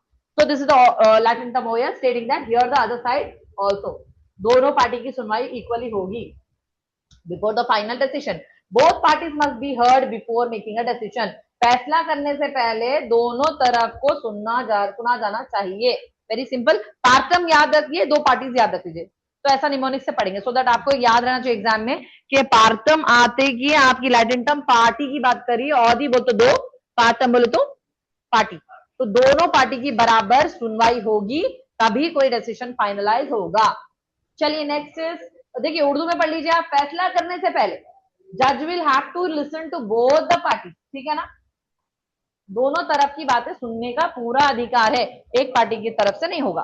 Next is Nemo जुडेक्स in कॉजा saw, ये क्या है मैम, सर पे से जा रहा, नीमो जुडेक्स इन कॉजा सॉ मींस जज decides freely, please pay attention, note कर लीजिए आपकी लैटिन टर्म, नीमो जुडेक्स इन कॉजा सॉ मींस जज decides freely, no one should be जज in his own case, law decide justice, court has power, Nemo जुडेक्स in कॉजा saw. देखो हम स्यू की बात करते हैं, SUE, स्यू, स्यू क्या है, केस दायर करना, ओके, दायर करना स्यू, स्यू क्या है, आप केस समझ जाना। कॉजा सॉ में क्या है, देखिए अपनी खुद की बात हो रही है यहाँ पे, नेमो बोल तो नहीं, जुडेक्ट मतलब जजमेंट, नहीं जजमेंट कर सकता है कोई अपने ही केस में, ओके। अब मेरा केस है, मैं या तो प्लेंटिव हूं या तो डिफेंडेंट, व्हाटएवर जो भी मैं हूं, तो मैं खुद अपना जाके जज की सीट पे बैठ के नहीं बोल सकती ना, आई एम राइट बोल के बोल सकती, क्या मैं लॉजिक बोल रही है आपकी, क्या ये कर सकते अपन, तो आप अपने खुद के केस में जजमेंट नहीं कर सकते, इज द लैटिन टर्म, ठीक है। नो वन शुड बी जज इन हिज ओन केस, उनके खुद के केस में उन्होंने खुद जजमेंट नहीं दे सकते, अ पर्सन कैन नॉट जज a case in which he has interest, अपनी मर्जी से या फिर जिस केस में उन्होंने खुद है उसको तो उन्होंने कभी जज नहीं कर सकते, लॉजिकली कोई भी शख्स अपने ही केस का जज नहीं बन सकता। ये बहुत इंटरेस्टिंग है बेटा, ये बहुत इंटरेस्टिंग है, इसको समझना जरूरी है, ठीक है, ये पढ़ेंगे 8th वाला, प्लीज आपको इंटरेस्ट लग रहा है तो प्लीज ज्वाइन कॉन्सेंट्रेशन के साथ। देखिए डैमनम साइन इंजूरिया, ये ऐसे वाले मैगजीन है, ये हैशटैग डाल लिया, बिल्कुल you know put it as a hashtag, ये वाले लीगल टर्म्स आपको हमेशा आपके नॉर्मल एग्जाम्स में आने वाले यू नो लॉ के सेमेस्टर्स में भी इसके बारे में बहुत डिटेल में पूछा जाता है, विद केस लॉ पूछा जाता है, विद एक्सेप्शंस, विद कंक्लूजन आपको लिखना पड़ेगा आपके एग्जाम्स में, तो प्लीज अभी से समझिए, कोशिश कीजिए मेरे साथ समझने की, ताकि आपको बाद के लेक्चरर्स जैसे भी मिले, आप मेरे साथ ऑलरेडी पढ़ चुके हैं ये, ठीक है। Damnum sine injuria, damnum Latin में डैमेज को बोलते बेटा, अगर मैंने कोई चीज उठा के पटक दी, ठीक है, वो चीज फूट गई है तो डैमेज हुआ है नहीं हुआ है ना, डैमेज हुआ है। साइन बोलते विदाउट, SINE मतलब विदाउट, इंजूरिया भाई मैं चीज फेंकी बट वो फूटी नहीं, तो क्या सामने वाले का नुकसान हुआ, तो समझिए बात को यहाँ पर कि नुकसान होना जरूरी है। भाई मैं अगर कुछ चीज तोड़ रही हूँ, फेंक रही हूँ, बट वो फूटी नहीं या टूटी नहीं, उसका कोई डैमेज नहीं हुआ, तो व्हाट, क्या मुझे स्यू नहीं किया जाएगा? वही यहाँ पर केस है, ये बात समझिए। देखिए, damnum sine injuria mean damage without legal injury. Damage हुआ है बट लीगल इंजुरी नहीं हुई है। Ma'am, it is showing injuria, right? So legal injuria means it's a one word in Latin. That's what I was Injuria. about to explain. Pay attention. देखिए example, please pay attention on the example. देखो यहाँ पर एक example दे रही हूं मैं। Voting time है, please all of you pay attention. Voting time है, वोटिंग का राइट है मुझे। मैं गई वोटिंग बूथ पर। जब मुझे वोटिंग बूथ में अंदर जाना था, किसी ऑफिशियल ने कहा कि सॉरी मैडम, आप नहीं वोट कर सकते। एग्जाम्पल लियो ना भाई, एग्जाम्पल। मेरे लीगल राइट का इंफ्रिंजमेंट हो गया। मैंने वापस वहां से गाड़ी भगा के पीएस गई, सीधा मैंने केस दायर कर दिया कि फलाना ऑफिशियल ने मुझे वोट करने से रोक दिया। मेरा वोट देने से कुछ नुकसान हुआ? जो पार्टी मैं चाह रही थी वही विन हुई, बट भी मेरा लीगल राइट इंफ्रिंज हुआ है वहां पर। डैमेज कुछ नहीं हुआ मुझे, जो पार्टी में चाहती थी वो तो आ गई रूलिंग में, but end of the day मेरा तो राइट इंफ्रिंज हुआ ना। तो that's called damnum sine injury. यानी मेरा जो नुकसान है वो बेसिकली फिजिकल नहीं हुआ है, या मेरा कोई जो मैं सोच रही थी वो मेरा नहीं हुआ है, ऑपोजिट नहीं हुआ, बट क्योंकि मेरा लीगल राइट है वोट करना, वो मुझसे छीना गया है। तो for that we can sue that guy officer who is stopping me to do that, क्योंकि वो आपका स्टैट्यूटरी राइट है। और अगर वो छीना जा रहा है तो वो आपका एक मानो में डैमेज ही है, यानी आपका राइट है वो इन्फ्रिंज हुआ है, बट आपका नुकसान नहीं होगा विदाउट इंजुरी, यानी डैमेज विदाउट इंजुरी। यानी इंजुरी कुछ नहीं हुई, जिस पार्टी को मैं चाहती थी वो लीड कर रहा है, जिस तरीके से मेरा वोट देने का इफेक्ट पड़ सकता था वो पड़ चुका है। मैं नहीं भी दी तो पड़ गया कि मेरा लीडिंग जो लीडर है वो मेरे मुताबिक सेलेक्ट भी हो गया, क्योंकि वो पार्टी जीत भी गई, बट मेरा जो राइट इंफ्रिंज हुआ वो मेरा डैमेज कहलाएगा। Got it? मेरा राइट है, मुझे नहीं मिला, तो मेरा राइट नहीं मिलना ही मेरे लिए तो डैमेज है ना, चाहे मेरे को फिजिकल इंजरी हो मत हो, मेरा तो इलीगल राइट उल्लंघन हुआ, मेरा वायलेशन हुआ। तो that's going to be a cause of suing that officer in the court. I can go and tell police station that कि भाई मेरा ये फलाना बूथ पे, मेरा ये वोटर आईडी पे मेरे को वोट करने नहीं दिए, प्लीज सी दैट के ऑफिशियल को बुलाया जाए। ठीक है, दैट्स वेरी इंपॉर्टेंट कि आपका वोटिंग राइट, एग्जाम्पल था ये, अगर छीना जाए एनी लीगल राइट, ऐसा नहीं, example was one of this, कोई ऐसा लीगल राइट आपका छीना जा रहा है तो आप इस पे ये कंपनसेशन ले सकते हैं, and you can really get compensation over it. अगर आपको वोट करने नहीं दिए तो आप स्यू भी कर सकते हैं, आप अपने राइट को कंपनसेट करवा सकते हैं। ठीक है ना? So that is it, damage without legal injury is the correct meaning. Please make a note, damage without legal injury. Legal में मेरे को कुछ नहीं हुआ, ना मेरा खून निकला, ना मुझे कोई हर्ट हुआ, ना मेरा कोई नुकसान हुआ, even though the party what I wanted वो विन भी हो गई, बट स्टिल इवन दो कि वो पार्टी विन भी हो जाओ, ओके मैं सेटिस्फाइड भी हूँ इलेक्शन से, बट स्टिल भी मेरा, क्योंकि मेरा पर्सनल एरिया से मेरा राइट इंफ्रिंज हुआ। ठीक है ना? So that's very important. So is the correct answer. तो उर्दू में समझ लेते हैं आप लोग के बाद, नुकसान हो मगर कानूनी हक के खिलाफ वर्जी ना हो तो then it is actual damage without violation of legal right. Okay, मेरा लीगल राइट वॉयलेट नहीं होना चाहिए, अगर हो रहा है तो that is called damnum sine injury.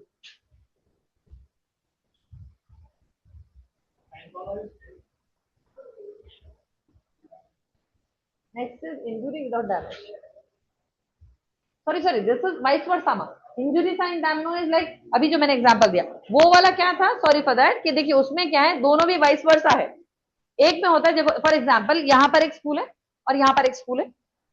अगर फॉर एग्जांपल एक स्कूल का मास्टर था, ओके, वो किसी स्कूल में काम कर रहा था और वो निकलकर अपना खुद का स्कूल बाजू स्कूल के बाजू स्कूल डाल दिया नया, तो ये आपका ये है कि आप स्कूल खोल सकते हैं, आपको कोई प्रॉब्लम नहीं है।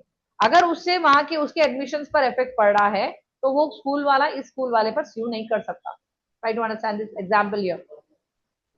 ठीक है ना? तो आपका लीगल राइट इंफ्रिंज नहीं होना है, आपको अधिकार है एजुकेट करने का, आपको अधिकार है आप अपना स्कूल खोल सकते हैं। ठीक है, अकॉर्डिंग टू द लॉ आप अपने आप अगर पढ़ा सकते हैं। मैम वो लीगल का लैटिन नहीं है ना मैम, ऊपर के क्वेश्चन में if you see on the top question you see that can you scroll above, yeah this one, damnum sign injuria Actually, means yeah, means I got you. That is the thing over here. कि आपको यहाँ पर जरा vice versa है. See, look here. See the actual damage without violation of legal right. Actual में damage हो रहा है without the legal right is violated. यानी लीगल राइट है आपका और एक्चुअल में डैमेज हो रहा है, तो दैट इज इट. ठीक है, राइट टू अंडरस्टैंड. देखिए, ये आपका लीगल राइट है, आप स्कूल खोल सकते हैं, बट बाजू वाला स्कूल वाला आपको ये बोलकर नहीं वो स्यू कर सकता है कि आपने स्कूल कैसा खोला. स्कूल खोलना एक लीगल राइट है, उसका डैमेज हो रहा है, दैट इज इट. उसको डैमेज पहुंच रहा है बिकॉज उसके एडमिशन यहाँ चले जा रहे. ओके, अगर देखा जाए तो उसका नुकसान हो रहा है, नो डाउट उसको इंजरी हो रही है, उसका नुकसान हो रहा है, बट ये सोच के कि बाजू वाले स्कूल खोलने की वजह से मेरा नुकसान हो रहा है और स्कूल वाले को आप स्यू करे, ये आपका राइट नहीं है. ठीक है ना, दैट इज द थिंग मा that sine injuria. And coming to the that one, vote one, आपका लीगल राइट इंफ्रिंज हो रहा है. लुक हियर, नुकसान हो मगर कानूनी हक के खिलाफ वर्जी ना हो, that is the first one. Second one is injuria sine damno, उल्टा उसका वाइस वर्सा. ठीक है, यहाँ पर इंजुरी विदाउट डैमेज, यानी वोट नहीं करना इज योर इंजुरी एंड कोई डैमेज नहीं हो रहा है, विदाउट डैमेज यानी कुछ भी हुआ नहीं नुकसान, बट भी मेरी इंजुरी हुई है, मुझे कॉज किया गया कि मेरा राइट इंफ्रिंज हुआ. Let's go to the next one. Urdu में पढ़ लीजिए. हक के खिलाफ वर्जी हो मगर नुकसान ना हो.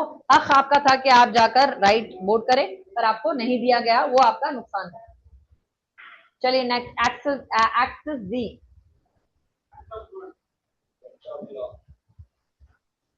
एक्सेस दी मतलब जो खुदरत से हो, वो ह्यूमन एक्ट नहीं है.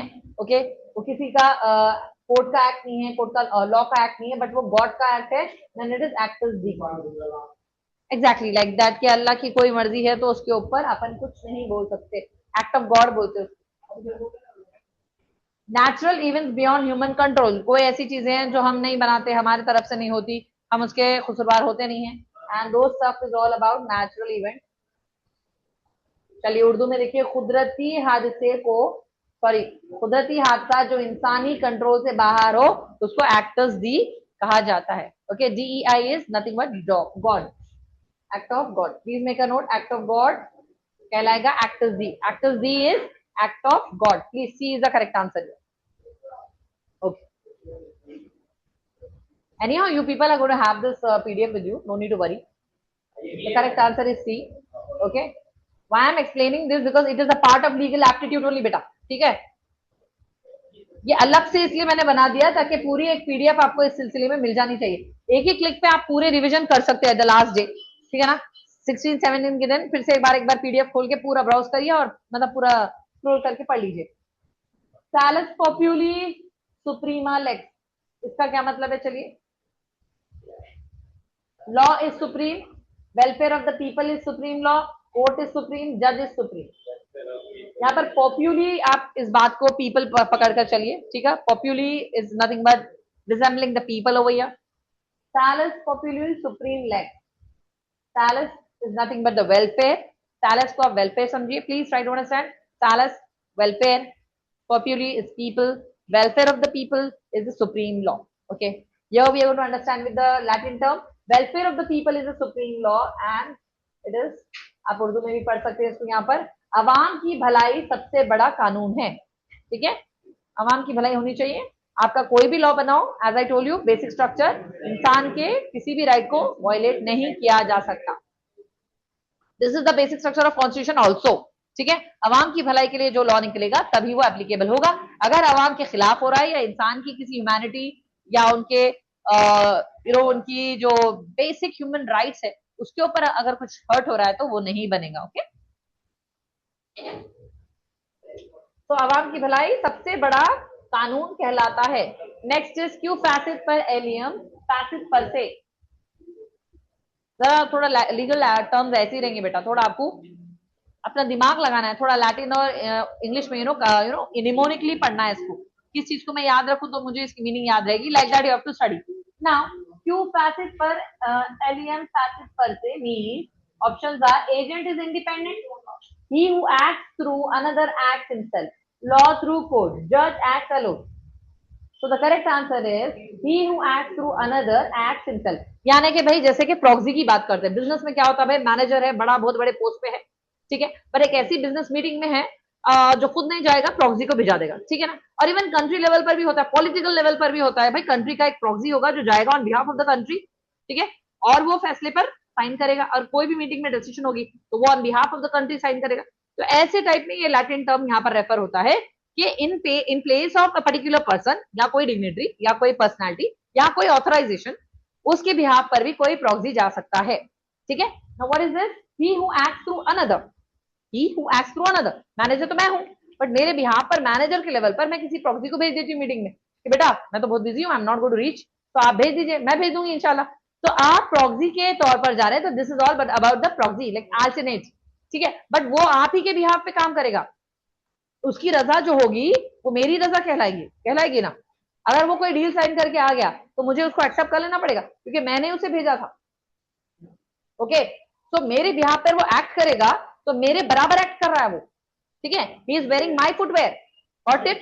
तो वो बात समझिए, he who acts through another acts himself. अगर मेरा प्रॉक्सी जाकर डील साइन कर ले तो मुझे उसको एक्सेप्ट करना पड़ेगा, बिकॉज मैंने उसे वो साइन करने भेजा था, तो मुझे एक्सेप्ट करना है कि यस दिस डील और contract is my contract, okay, I can not reject it because मैंने ही उसे भेजा है ना। So I have to make sure कि ये मैं मानूंगी कि मेरे बिहाफ से वो बंदा गया है, उसका जो भी डील है वो मेरा डील है। A person is responsible for act done by his agent, proxy और एजेंट है both the same synonym words हो। तो देखिए जो किसी और से काम करवाता है वो खुद जिम्मेदार होता है। चलिए अब वो मेरी बात रहेगी कि मेरा जो एजेंट है वो मुझसे लॉयल रहे, मैंने जो बात कहा वही बात मेरी वहां पर रखे, तो वो लॉयल्टी का कनेक्शन तो वो मेरा और मेरे प्रॉक्सी का रहेगा, ठीक है ना। और जो मैं बोली वो करेगा वो तो डेफिनेटली वो तो लॉयल्टी है ही। तो अगर वो डिसलॉयल हो रहा है तो that is again a part of my job कि मैं उसे एक्सपेल करूं या नहीं करूं, ठीक है ना। Next is name of that for non habit means what. देखिए जो चीज मेरे पास है ही नहीं वो मैं आपको कहां से लाके दूंगी, ओके। मैम फलाना चीज आप दे दो, बस बोल रहे डिमांड करें तो मैं कहां से लाके दूंगी, जो चीज मेरे पास है मैं वही दूंगी। अब देखिए मेरे पास थोड़ा बहुत इल्म है, मैं वो थोड़ा बहुत इल्म आपको दे सकती हूँ। अब आप बोलेंगे नहीं मैम मैं कुछ आसमान के तारे लाके दो, वो तो मैं नहीं ला सकती, ठीक है ना। So which is not about my deal, मेरा हो ही नहीं सकता पॉसिबल लाना, तो मैं उसको कैसे बोलूंगी no way I can't get it for you बेटा। तो ये समझ जाना ma'am, a person can not transfer a better title than he himself has. मैं जो भी हूँ मैं हूँ, अब मेरे पास जो है मैं वही बोलूंगी ना, आई एम अ टीचर, अब मैं अपने आप को डॉक्टर तो नहीं बोल सकती, तो obviously I can treat you. अगर आपको पूछोगे तो बेटा प्लीज जाइए डॉक्टर को बता लीजिए, बोलूंगी ऑब्वियसली ना, I can't hold the title which I am not having, ठीक है। तो दैट्स इट, कोई भी शख्स वो चीज नहीं दे सकता है जो उसके पास हो ही ना, ठीक है। तो I can give you that. Coming to mens rea criminal law में आप लोगों के लिए बहुत इंपॉर्टेंट टर्म है। मेंस रिया आपका माइंडसेट, ओके। अगर आपने ठाना किसी को नुकसान पहुंचाने का तो वो आपका गिल्टी माइंडसेट होगा, ठीक है, दैट इज कॉल्ड मेंस रिया। अगर किसी का नुकसान करना चाहते हो आपके माइंड में है और वो माइंड आपका आपको कंट्रोल कर रहा है और आप फलाना एक्शन कर भी लेते हैं, फॉर एग्जाम्पल यहाँ पर बहुत सारी चीजें देखो, मर्डर में क्या रहेगा, there are so many grounds of that, action भी होना चाहिए, माइंड भी होना चाहिए, फिर अटेम्प्ट भी होना चाहिए, फाइनली वो कमीशन भी हो जाना चाहिए। अगर ये सारा कुछ नहीं हो रहा, कहीं एक जगह पे भी अटक गए तो आपका मर्डर कंप्लीट नहीं हुआ।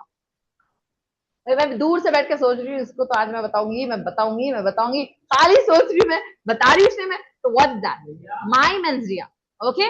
What is mens? मैं खाली अपने जहन में गिल्टी फीलिंग रख रही हूँ बट एक्ट तो मैं कर रही हूँ ना, आई एम नॉट प्रोसीडिंग। तो खाली यहाँ पर मेंस की बात हो रही है, तो एक ग्राउंड ऑफ क्राइम है ये, आप समझ रहे बच्चों, यहाँ पर ग्राउंड ऑफ क्राइम। देखिए अभी क्राइम हुआ नहीं है, ये प्रिपरेटरी, हाँ प्रिपरेटरी पार्ट में है। प्रिपरेटरी पार्ट मीन्स अभी आप कुछ सोच रहे हैं, आज तो मैं इसको बताऊंगा, एक लाफा तो मैं लगाऊंगा इसको, ओके। आप सोच रहे what ever is your problem, आप कुछ भी बात हुई होंगी आपकी जंग है बट आप मेंटली सोच रहे, तो ये जो मेंटली आप जो इंटेंशनली सोच रहे हैं कि कोई एक्ट करूंगा या करूंगी, that is something which is negative, तो उसको मेंजरिया कहा जाता है। और अगर सपोज करो, आज मैंने आपको एग्जांपल दिया कि अगर लकड़हारा लकड़ी काट रहा है, लकड़ी की बार जाके लग जाती है, मर जाता है, दैट इज नॉट मेंजरिया, बिकॉज बेचारे की कोई ऐसा इरादा नहीं था कि वो आपको मारे या XYZ को मारे। So please try to understand, मेंजरिया criminal cases में बहुत इंपॉर्टेंटली चेक किया जाता है कि क्या इस बंदे की इसमें मेंजरिया थी या नहीं थी, ट्राई टू अंडरस्टैंड। वही तो कला है लॉ में, यही तो बात समझने की जरूरत है कि जब वकील जब पेश करते हैं, कोर्ट के आर्ग्यूमेंट जब होते हैं, तभी आपको मैंने इससे पहले लैटिन का में बताया कि आपका जो फैक्ट्स ऑफ केस रहेगा वही आपका केस समझा देगा कि आपको हुआ क्या। भाई एक लकड़हारा काट रहा है और बाग जाके लग गई, उसमें आपको समझ में नहीं आ रहा कि उसका मेंद्रिया नहीं है? लॉजिकल है ना ये तो? प्लीज ट्राई टू अंडरस्टैंड, अपना ब्रेन भी यूज करिए। लॉयर बन रहे हैं, एडवोकेट बनने वाले इंशाल्लाह, तो आप ये सोचिए कि भाई मैं जब केस पढ़ूंगा तो मैं फैक्ट्स पढ़ूंगा, मैं उसको समझने की कोशिश करूंगा कि भाई किस पार्टी ने क्या एक्चुअली यहाँ पर स्टेटमेंट दिया है। एक एक्स पार्टी बोल रही है किसी की 4 बीवियां हैं, वो बेचारा जिसके है उन्हें बोला नहीं भाई मेरी तो एक ही हुई। तो फैक्ट पढ़ के समझ में आता है ना कि कौन झूठ बोल रहा है। Example, I just give an example. तो समझना पड़ेगा कि दोनों पार्टी सेम बात पर कंसेंसस हो रहे नहीं हो रहे। ओके, इनके फैक्ट्स अलग है, इनके फैक्ट्स अलग है, तो कोई तो एक है जो झूठ बोल रहा है। लॉजिक है ना? तो कौन सी पार्टी झूठ बोल रही है वो तो आपको रिसर्च करना पड़ेगा। Obviously being an advocate you know go and ask them, questioning करेंगे ना, काउंसलिंग होगी, तो एट दैट टाइम आपको ऐसे ऐसे क्वेश्चन भी पूछने पड़ेंगे कि फीमेल से उनके you know opposite opponent question पूछना पड़ेगा, इनके इधर पूछना पड़ेगा, अरे नहीं भाई आप झूठ बोल रहे हैं आपके सारे कहते, ऐसा पूछना पड़ेगा। आपके नहीं एक ही शब्द मान लेते क्या? You have to go questioning both the parties and then you will understand कि भाई कौन झूठ बोल रहा है कौन सच बोल रहा है। ठीक है ना? तो that is very important here. तो मेंज्रिया क्रिमिनल केस का ग्राउंड होता है, अगर वो ना मौजूद हो तो क्रिमिनल केस उन पर नहीं होता है, he will be given a departure. नहीं भैया आपका कुछ भी नहीं है, आप नहीं करें। ठीक है ना? The ground is very important, it is guilty mind. Okay, try to understand what is the meaning of mens rea. Guilty mind होना चाहिए कि हाँ वो कबूल है कि यस मेरा इंटेंशन क्रिमिनल था, मैं इसको मानना चाहता था, जुर्म करने की गलत नियति को कहते हैं मेंज्रिया। ठीक है? अगर वो मौजूद नहीं है वो कभी ना कभी एक्सेप्ट कर लेता लॉजिकली। हाँ वो बता रही हूँ ना, अब आपके सवाल करने के ऊपर निर्धारित होता है कि वो सही में आपके सामने कबूल लेता है या नहीं करता। सर हो गया मेरे से गलती, हो गई, अभी अब इसका सोल्यूशन क्या है, वो डेफिनेटली पूछ लेगा।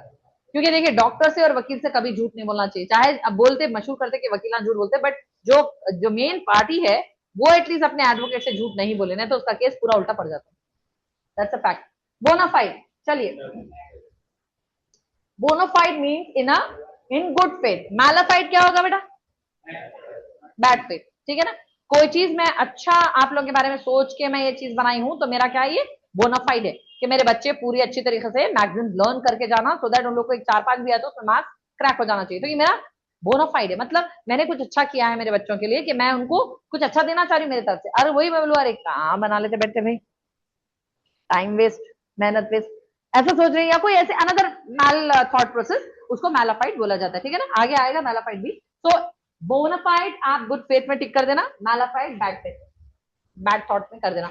चलिए, ईमानदारी और सच्चाई से किया गया काम। ठीक है? ईमानदारी से करिए प्लीज अपनी पढ़ाई, आपको जीतना है, हमें नहीं जीतना, हम जीत गए, आपको जीतना है, आपको अपने साथ वफा करनी है। तो यही बता रही हूँ, ईमानदारी से पढ़िए क्योंकि ये आपके लिए अच्छा ही होगी और आपके लिए। अगेन मैलाफाइड आ गया उसी के पीछे, चेक इट आउट, मैलाफाइड भी बैड फेथ में होगा। Bad intention is the correct answer होगा। कोई भी चीज आप कर रहे हैं बट गलत नियति से कर रहे हैं, ठीक है, बुरी नियत से किया गया काम, काम तो कर रहे हैं, no doubt about that, but कोई बुरी नियत के साथ कर रहे हैं तो that is again called as mala fide. कोई अच्छी इंटेंशन नहीं है मैलाफाइड। ठीक है ना? Next is res judicata. चलिए बोलिए अब इसका क्या होगा?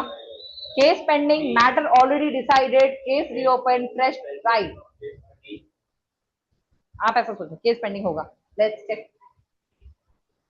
मैटर ऑलरेडी डिसाइडेड, देखिए रेस जुडिकेटा में एक चीज मैं आपको बता रही हूँ कि अब कोर्ट है और आपका केस की डिसीजन हो चुका है, या तो ये सेकेंडरी लेवल पर अपीलेंट कोर्ट में जा सकता है, बट एक ही केस को ट्वाइस नहीं मिल सकता एक जगह पर। जैसे कि अगर हाई कोर्ट के उससे आप सेटिस्फाइड नहीं है तो आप सुप्रीम कोर्ट में अपील कर सकते हैं, no doubt about that, but एक ही केस के ऊपर 2 बार जजमेंट एक जगह पर नहीं हो सकता। Okay, it is not going to be repeated. Now appellant court में होगा, see why they have kept this criteria कि अगर आप हाई कोर्ट के जजमेंट से सेटिस्फाइड नहीं हो तो आप अपीलेंट कोर्ट जाइए ना, that is the criteria, supreme court जाइए। ओके, खामोश होना पड़ता, कोई अदर कोर्ट नहीं है उसके बाद, फाइनल कोर्ट है वो। अगर उसने दे दिया तो आपको एक्सेप्ट करना है, there is no other option about going to the next level. So matter already decided को res judicata बोलते हैं। A case already decided by a court cannot be tried again. Okay, ये याद रखना चाहिए आपको। अगर एक केस का डिसीजन ऑलरेडी रेस जुडिकेटा हो चुका है, ऑलरेडी स्टेटमेंट दे दिए, जज ने कह दिया जो भी व्हाटएवर जजमेंट, उसके बाद वो ट्राइड अगेन नहीं होगा अनलेस एंड अनटिल आप किसी अदर अपीलेंट कोर्ट में जाकर, दैट इज सुप्रीम कोर्ट में ही आपका फिर से एक बार उसको फिर से रीओपन फाइल होगी और उसके ऊपर हो सकता है सुप्रीम कोर्ट फेवर में भी दे, आई एम नॉट सेइंग कि नहीं हो सकता, but in the second level court यानी कि हायर लेवल कोर्ट में ही होगा। ठीक है ना? नेक्स्ट उर्दू में पढ़ लीजिए, जो केस पहले फैसला हो चुका है उसे दोबारा नहीं सुना जाता है। हाँ, अगर केस चलते जा रहा है, रनिंग में है, हियरिंग इज ऑन, तो वो अलग बात है, एक बार फैसला होने के बाद नहीं होगा। Okay, sub judice means what? Case finish under judicial consideration, case cancel, case dismiss. अभी जो मैंने बात कही, सब जुडाइज प्रोसेस में है, ठीक है। आपका केस अगर प्रोसेस में चल रहा है, दैट इज कॉल्ड सब जुडाइज। ओके, अभी आपकी सुनवाई चल रही है, आपको रेट्स मिल रहे हैं, अभी ऑन है आपका केस। ओके, डिस्क्लोज नहीं हुआ है, इन दैट स्टेट आपको ये सबजुडाइज कहा जाएगा। Okay, make a note of the answer please. Answer और मीनिंग भी लिखते जाइए ताकि आपको लर्न करना है, मगअप करना है। A matter that is still under the court consideration is called sub judice. ऐसा केस जो अभी कोर्ट में चल रहा है, देयर इज समियत है। समियत मीन्स सुनाई जा रहा है, अभी सुन रहे हैं, आपका केस चल रहा है, अभी हियरिंग चल रहे हैं, डेट देते तारीख पे तारीख, तारीख पे तारीख, दैट इज कॉल्ड सबजुडाइज। चलिए, कैविथ एम्पियर, कल किसी ने मुझसे यस आपने पूछा था कैविथ एम्पियर, जरा वहां पर कुछ गलत प्रिंटिंग आ गई थी, please. Caveat emptor is nothing but buyer must be aware. Okay, correct answer is buyer must be aware. जो खरीद रहा है वो प्रोडक्ट की डिटेल पढ़ के खरीदे, बाद में अगर उन्हें बोले कि ये पीस गलत मिला मुझे, तो प्लीज सॉरी, उन्हें कोर्ट में स्यू नहीं कर सकता। यहाँ पर सेल्स एक्ट की बात हो रही है। Okay, sales of good act, sales of goods act की यहाँ पर ये बात की गई, ये लैटिन टर्म वहां पर पढ़ेंगे आप। Caveat emptor means buyer must be aware while buying. उसको देखना पड़ेगा कि अपना जो प्रोडक्ट ले रहा है उसकी एक्सपायरी डेट हुई है या नहीं है, कितने दिन पहले बनी है, क्या उसके जो डिटेल्स है, इंग्रेडिएंट्स है, क्या वो आप रियली में यूज करना चाह रहे हैं, आपकी एग्रीमेंट से ले रहे ना, खरीद रहे ना, तो बायर मस्ट बी अवेयर। खरीदने के बाद आपको प्रॉब्लम हो गई, बाद आप केस नहीं डाल सकते। Yes, tell me that. हाँ, टेनेंट नहीं है, वो प्रिंटिंग मिस्टेक है। It is caveat emptor is buyer should be aware. Buyer must be careful before purchasing good. खरीदार को खरीदारी से पहले एहतियात करनी चाहिए, क्या वो ले रहा है, ठीक है।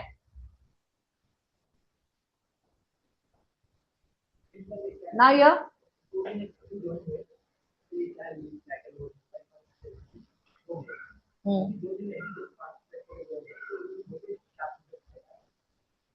yeah, my students, those have just now joined, ma, these are the legal maxims which are very important.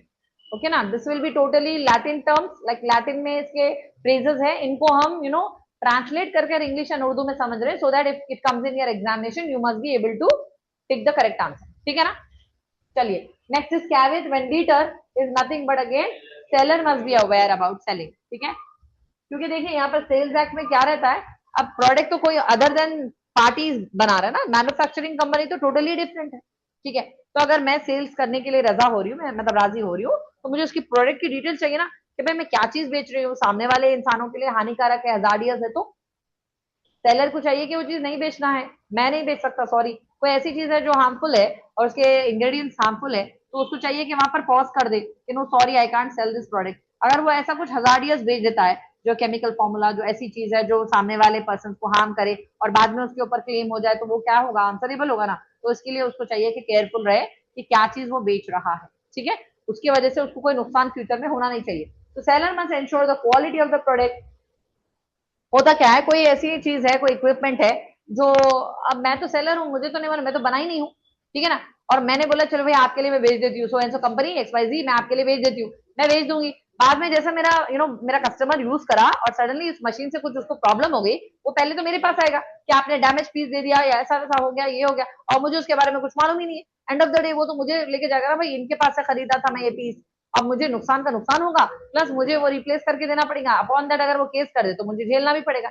So all the stuff will occur if we are not, paying attention on the product. तो इसीलिए Ma'am, seller should always what about the alcohol, cigarettes, and gutka consumptions and all on that? Great question. इसका तो देखिए सबके cigarette के डब्बियों पे लिखा हुआ है कि smoking is injurious to health. तो आप लोग क्या चाह रहे हैं मालूम, कि इंजरी मुझे आ वेल मुझे मार, तो उसका तो कोई इलाज नहीं। मैं इससे पहले ये लैटिन टर्म आपको पढ़ा चुकी हूँ कि खुद की वॉलंटरी इच्छा से अगर आप अपना नुकसान खुद कराना चाहते हैं, तो इसके लिए किसी को लाइबल आप नहीं खड़ा सकते। आपको सब बताया जा रहा है, आपके टीचर्स बता रहे हैं, आपके लिए खुद प्रिंटेड है, smoking is injurious to health, गुटकों पे लिखा है, शराब खाने में तो पूरा लिखा के देते हैं आपको। फिर भी अगर आप पी रहे हैं, खा रहे हैं एंड यू आर एंजॉयिंग, तो that is not, nobody is going to be liable. Ma'am please try to understand that. हाँ, बोलिए, कौन लिखते क्या, जो भी लिखते हैं आपके भलाई के लिए लिखते हैं, पर आप वॉलंटरली उसको स्मोक कर रहे हैं, आप पी रहे हैं,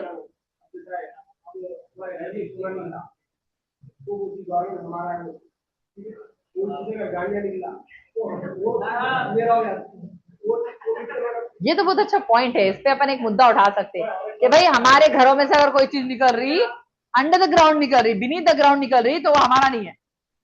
जैसे खजाना हमारा नहीं है तो फिर वो भी हमारा नहीं है। ये अपन एक लॉ निकालेंगे इंशाल्लाह, आई टेल पार्लियामेंट इंशाल्लाह। फिर राहुल गांधी को बोलेंगे ऐसा आप आने वाले कल में बनाइए प्लीज कि जमीन के बीनीथ से अगर कुछ निकलता है घर में, चाहे खजाना हो या कोई ऐसी चीज, यूरेनियम भी निकल जाए तो प्लीज वो हमारा नहीं है, आप ले लीजिए। Definitely good question. बट चलिए, तो हाँ, वो एक्चुअली कंपनीज आपको ऑलरेडी अवेयर करा दे रहे कि बेटा ये स्मोकिंग आप करेंगे या फिर ये शराब पीएंगे तो इससे आपको इंजरी होगी।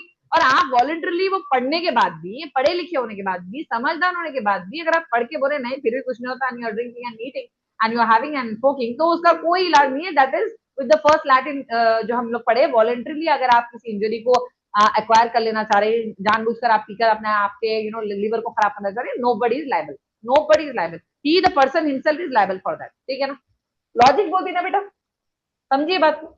चलिए, तो बेचने वाले को माल की क्वालिटी की जिम्मेदारी लेनी चाहिए, ठीक है ना। चलिए 20 हो गए अल्हम्दुलिल्लाह, what the time, another 15 minutes लूंगी मैं, जहां तक होता है लेट्स डू इट। ओके, चलिए, डेलीगेट्स नॉन पोटेस्ट डेलीगेट। अब ये क्या है मैम, मुझे कोई पोस्ट मिल गई, ठीक है, तो मैं वो पोस्ट पे बैठ रही हूँ, मेरा वो रोल अदा करना है मुझे, ठीक है, कोई कानूनी पोस्ट है जहां पर मेरा कुछ रोल है, मुझे अदा करना है। बट मैं क्या करती हूँ, मैं बैठती हूँ आराम से, ठीक है। अब हमारे इंडियंस में ऐसा कुछ देखा जाता, मैं बैठ जाती हूँ आराम से, मेरी पोस्ट मिल गई, बट काम में नहीं। ओ एक्स जाओ तुम जरा ये काम करके आ जाओ, मेरा बात समझ में आ रही, मुझे जाके करना है वो काम, बट मैं एक्स को बोल दे रही हूँ हाँ तुम जाके करके आओ मेरे बिहाफ से, और वो जाके कुछ घपला करके आता है, तो that's actually going to be answerable from my side. As I told you कि मैं किसी प्रॉक्सी को भी भेज रही हूँ तो वो मेरा नुकसान है, अगर वो नुकसान करा तो मेरा नुकसान हुआ, फायदा भी करा तो मेरा फायदा।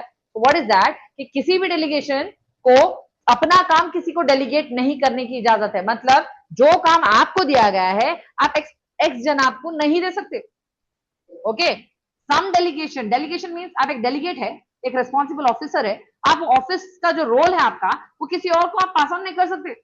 आप अगर इंजीनियर है तो आपका ही काम है वो अप्लायंस को हाथ लगाना और उसको ठीक करना। आप इंजीनियर हो क्या आप बोलेंगे मैकेनिक तू करके दे जरा, बोले तो नहीं, ऑब्वियसली उसके लेवल पर वो लेवल पर काम नहीं कर रहा, नहीं तो वो लेवल पे वो बैठा रहता था, आपको बिठाने की क्या जरूरत है भाई, ठीक है ना। तो आप डेलीगेट है तो आप डेलीगेटेड वर्क आप करेंगे, आप अपना डेलीगेशन किसी को पास ऑन नहीं कर सकते, आपका काम आप करिए और आप दूसरों को दे रहे हैं। जैसे इसमें पहले के बड़े लोग बोला करते थे, बल में बल अपना बल, पराया बल चूल्हे में जल। तो अगर ये डेलीगेशन आप कर रहे हैं, ये याद रखने के लिए प्रोवर्ब्स दे रही हूँ मैं आप लोगों को, in exam you will B remembering me with this gestures कि मैम ऐसा पढ़ाते थे, ऐसा बोलते थे। बिल्कुल, डेलीगेशन आपका है, आपको रोल दिया गया है, you are the officer, you should act according to your given delegation. अगर आप वो काम किसी को पास ऑन कर रहे हैं तो आपका नुकसान अगर हो जाता है तो आप जवाबदेह होंगे, ठीक है। आप नहीं डेलीगेट कर सकते, delegate can not further delegate. Delegate क्या होता है, एक ऑफिसर है, डेलीगेशन मीन्स व्हाट, एक रिस्पॉन्सिबिलिटी, यस, एक ऑफिशियल अथॉरिटी। डेलीगेट अगर अपना काम दूसरे को डेलीगेट कर देना तो उसका नुकसान भी हो सकता है, फायदा भी हो सकता है, it's up to the luck.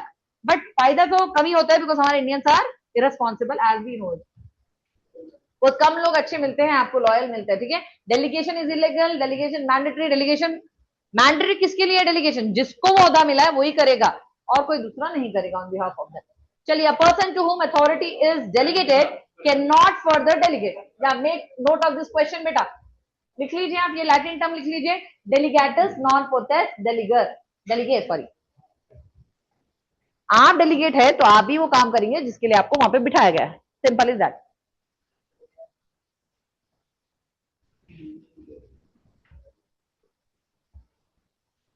ये बहुत इंपॉर्टेंट लीगल मैक्सिम्स है बेटा, ठीक है ना, इसीलिए इसके ऊपर मैं पूरा टाइम आपका ले रही हूँ, but it is very beneficial for you in your examination, ठीक है, एग्जाम। चलिए नेक्स्ट, या a person to whom authority is delegated cannot further delegate his work to any other person। जिसे इख्तियार दिया गया है वो ही उसे किसी और को ट्रांसफर नहीं कर सकता है वो काम को, ठीक है ना। वो काम उसी को करना होगा, अगर वो ऑफिसर हो, कुछ भी हो, वीआईपी हो, उसका काम उसी को करना होगा, वो कोई काम अपना किसी पर ट्रांसफर नहीं कर सकता है। नेक्स्ट वन मा, एक्शियो पर्सनलाइज मोरिटूर कम परसोना। चलिए आई रिपीट इट, आप लोग जरा प्रोनाउंस कीजिए, एक्शियो पर्सनलाइज मोरितुर कम परसोना। देखिए मोरितुर को आप मर गए समझिए, भाई कुछ एक्ट मैंने किया बट मैं मर गई, चलो मैंने थोड़ा एक लोन ले लिया था, कुछ भी ले लिया XYZ, ठीक है, बट मैं पे करने से पहले या मेरी किसी भी रीजन से डिले होने से या व्हाटएवर मेरा खर्चा मेरा डेट, मैं मर गई। अब फॉर एग्जाम्पल अब मेरा कोई हेयर पेरेंट है नहीं, तो मेरे मरने के बाद तो किसी को पे करने का तो नहीं डाल सकते ना, आप पे लागू नहीं हो जाता ना, मैम मर गए चलो अपना दो, नहीं होगा ना, होगा क्या? एग्जाम्पल बोल रही हूँ मैं, सपोज इट, तो ऐसा नहीं होगा, इसलिए बता रहे कि personal action dies with the person. अगर मैंने कुछ काम किया था, मेरे हाथ से कुछ जुर्म हो गया था, हाँ हाँ ऑब्वियसली माफ हो जाएगा ना। अच्छा अगर मैंने कोई जुर्म भी कर दिया, फॉर एग्जाम्पल मेरा एक्शन कुछ नेगेटिव भी था, ओके, तो मैं मर गई बात तो उसका कोई केस ही नहीं बनेगा ना, भाई जो बंदा जुर्म करा था वही मर गया, तो अब इसकी सजा उसको But मिलेगी, वो ma'am, जा सकता क्या? ma'am, but a person if I take a loan or mortgage or something, then it will be taken from that person asset, no? After the person die or हाँ हाँ अगर एसेट है तो ना, अगर एसेट नहीं है तो and what about that person relative then? They have to pay the next of kin have to pay the amount. जी यहाँ पर एक्ट की बात हो रही है, अगर अमाउंट की देने के लायक उनकी फैमिली रहेगी तो डेफिनेटली वो देंगे, ओके, उनके उनके एसेट से लिया जाएगा। वेराज कमिंग टू द एक्शन, अगर कोई ऐसा एक्शन है जो आपको यहाँ पर इसकी बात ये हो रही है कि अगर आपका कोई एक्शन है, सपोज करो आपके हाथ से किसी का मर्डर हो गया और आप मर गए, तो आपके मर्डर की सजा तो किसी को नहीं दी जा सकती ना, वो लायबल थोड़ी होगा कोई भी XYZ, आपके आपका एक्शन क्या आप लायबल है, राइट? अगर कोई Okay, ऐसा action, it's only about action it is talking about. yeah, it's talking about any action, it can be any action, but liable कौन रहेंगे? जो इंसान है जिसके ऊपर केस है वही लायबल रहेगा ना, ओके, अगर वो मर जाए तो केस ऑटोमेटिकली शट डाउन हो जाएगा, yes or no?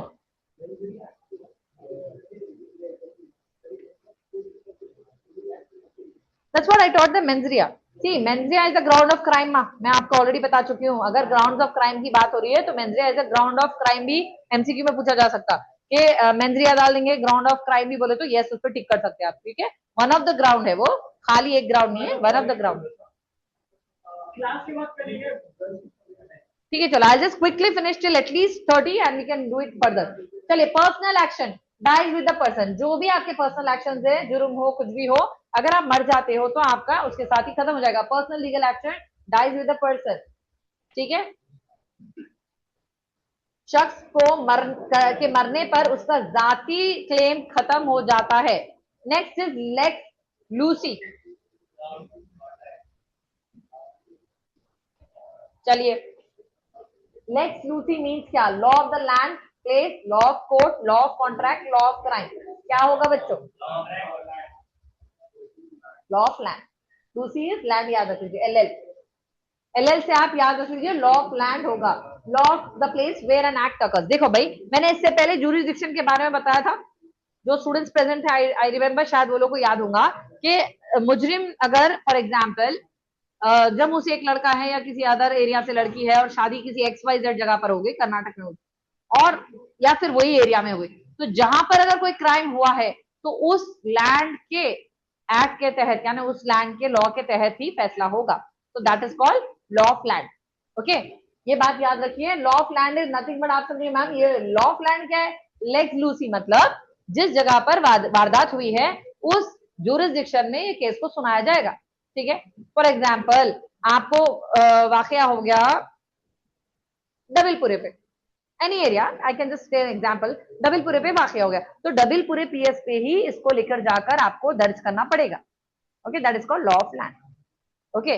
अब आप डबिलपुरे पे केस हो गया, आप ECIL को जाके लगा रहे कंप्लेन, वो नहीं माना जाएगा, ठीक है, वो बताना चाह रही हूँ, I am just giving a hint about what is called law of land. जहां पर वारदात होती है या जहां पर जो चीज केस हो रहा है वहीं के जुरिसडिक्शन में आपको रीच करना है।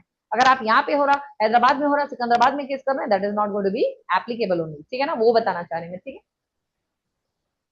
इमीडिएट वही नियर बाय पुलिस स्टेशन पर आपका केस दर्ज होगा, FIR दर्ज होगी, जिस जगह पर अमल हुआ है उस जगह का कानून, ठीक है।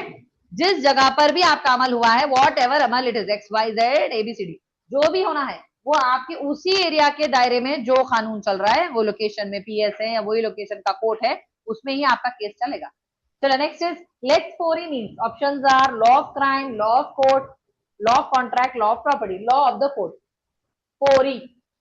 4E मीन्स आप अपने कोर्ट के जो लॉज है, यानी कोर्ट में एज एन एडवोकेट हो या जो भी एम्प्लॉय हो, उनका वहां पर कुछ कानून है, उस हिसाब से वहां का कारोबार चलेगा, ठीक है, that is over here. 4E means court के अंदर का जो भी प्रोसीजर है उसे फॉलो किया जाएगा। Like 4E is law of the court. आपको पढ़ना भी पड़ेगा इंशाल्लाह, ये आई थिंक तो CRPC से आपको इसमें बहुत सारी चीजें लर्न करने मिलेंगी। The law of the court where the case is tried, okay, वो कोर्ट जिसमें आपका केस चल रहा है उसके जो प्रोसीजर्स होंगे आपको उसको फॉलो करना पड़ेगा, okay. Let's for is the law of the court, जिस कोर्ट में भी आपका केस चल रहा है उस कोर्ट के कुछ कायदे कानून है तो उसको ही आपको फॉलो करना पड़ेगा। जिस कोर्ट में केस चल रहा हो उसका कानून लागू होगा आप पर, जैसा वो आपको गाइड करे वैसा चलना पड़ेगा।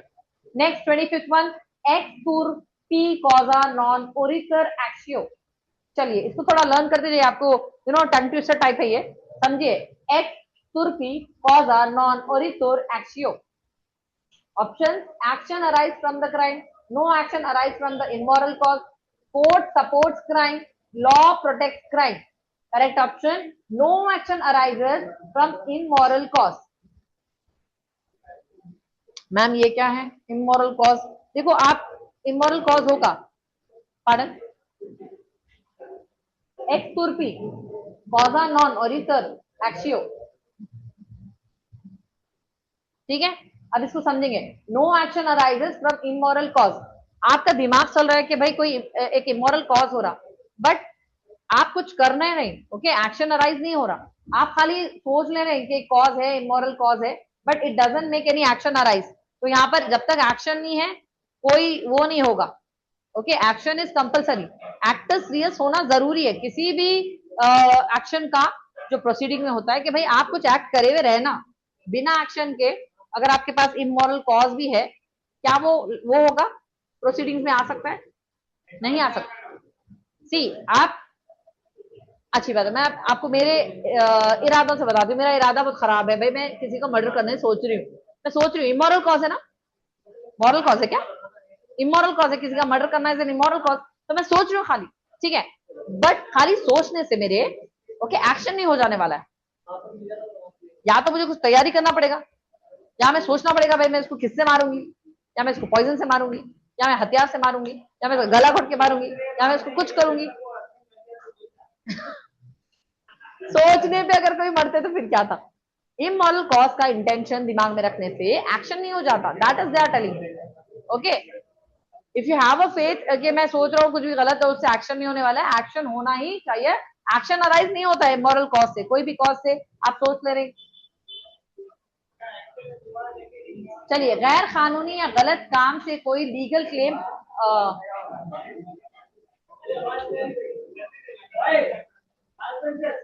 चलिए यहाँ पर थोड़ा आपको ब्रीफली और समझाने कि भाई मेरा इरादा गलत था, मर्डर करने का था, तो अब इस पे आप सोचिए, जब मेरा इरादा गलत था, इमोरल था, तो क्या मैं कोर्ट को बोल सकती हूँ मेरे को जस्टिस दियो? Can I say that? मेरा इंटेंशन था, मैं मर्डर करना था, मेरा मर्डर अगर फॉर एग्जाम्पल मैंने एक्शन भी कर दिया इन केस, तो क्या मैं बोल सकती हूँ कि मेरे को आप बख्श दो बोल के? ऐसा मैं कुछ क्लेम डाल सकती हूँ, एक्सेप्शन मेरे को छोड़ दो, हुआ मेरे से मर्डर फिर भी मेरे को छोड़ दो, ऐसा मैं बोल सकती हूँ? तो भी नहीं, तो भी नहीं होगा, बिकॉज नहीं, आपसे जो एक्ट हुआ वो हुआ, तो you will be punish for that, there is no clauses like this, छोड़ दो बोले तो छोड़ देते।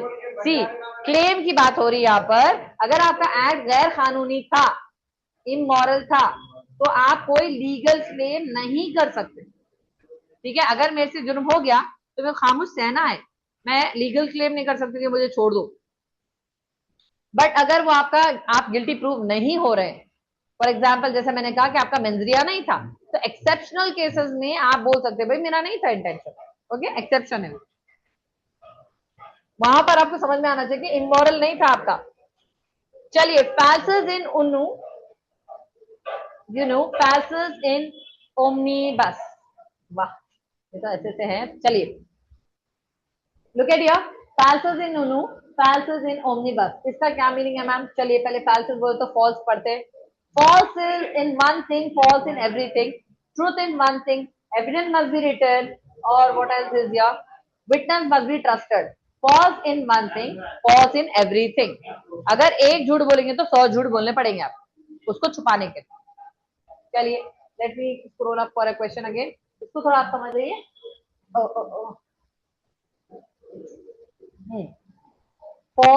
falses in uno, falses in omnibus. यानी आप इसको ये समझ लीजिए false false याद रख लीजिए. अगर एक चीज में भी false आप कर रहे हैं यानी एक झूठ आप बोल दिए तो पूरा मामला ही झूठा है बोलकर माना जाएगा. ठीक है. Let's go with the Urdu translation here to understand.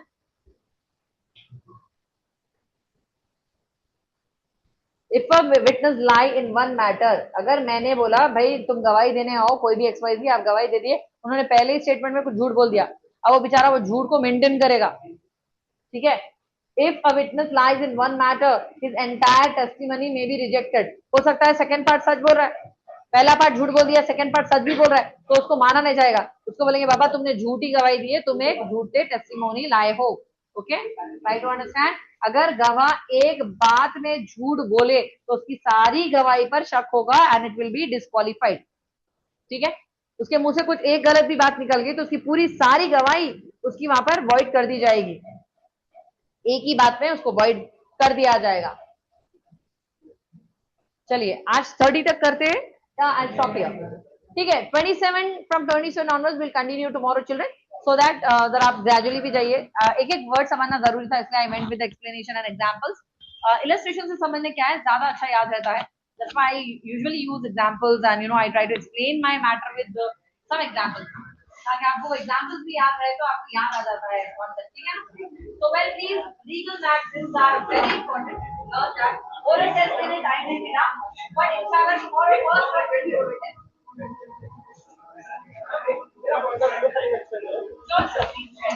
थोड़ा मैं लाउड बोलूंगा कि मतलब वो पूरा टोटली खिड़की क्लोज करोगे विंडो. मैं भी जस्ट एक 2 मिनट ज्यादा नहीं लूंगा क्लास. डन. एक जस्ट 2 मिनट ज्यादा नहीं लूंगा क्लास.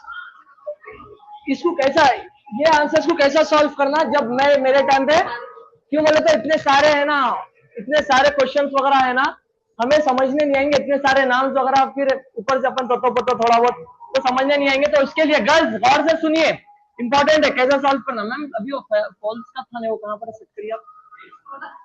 यही है.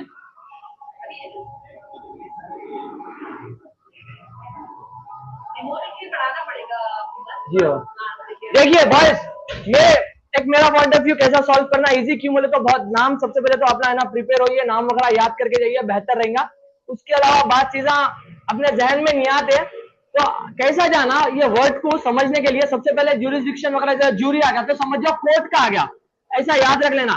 एक्ट आ गया मतलब एक्शन, समझ रहे तुम ना. Act is action. ठीक है जी. एक्टर्स आ गया एक्शन. तो उसको क्या करना, मैक्सिमम लैटिन वर्ड्स भी स्टार्टिंग के जो 3 वर्ड्स रहते ना वो सिमिलर टू इंग्लिश भी रहते मैक्सिमम 40 to 50%. उसके बाद है ना अभी अपन ये क्वेश्चन को देखेंगे अपन लगा दिए. अभी अपन है ना ये वाला देखिए क्वेश्चन को मेंटल एबिलिटी आप लोगों की जहनियत के हिसाब से अपन सॉल्व कर सकते हैं. हाँ यही है. अभी ये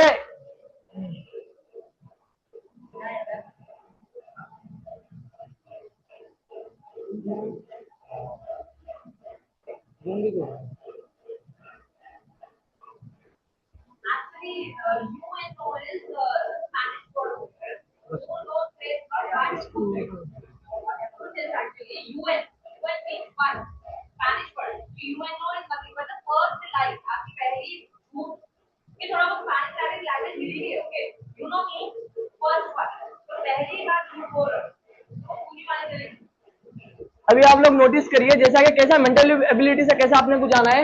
यहाँ पर 2 सिमिलर वर्ड्स आ गए अपने को, यहाँ पर 2 सिमिलर वर्ड्स आ गए. अब अपन क्या करेंगे, 2 सिमिलर वर्ड्स अगर है ना ऑप्शंस में चेक करेंगे अपन. अभी ऑप्शंस में अगर अपन गए, आप देखिए ऑप्शंस में गए फॉल्स फॉल्स 2 सिमिलर वर्ड्स आ गए अपने. ठीक है. और एक अपना दूसरा कैसे अगर एक चीज अगर समझने के लिए अगर थोड़ा ट्रिकी आ गया, अभी दूसरा आपका अगर अपन ऊपर गए यहाँ पर गैस करने के लिए आपको कैसा जाना है. अभी देखिए x का मतलब क्या हो गया, आंसर इज बी ना. x का मतलब क्या हो गया, नो. तो ये चीज तुमने क्या करना है, ये चीज जहन में बिठा के लेके चलना है।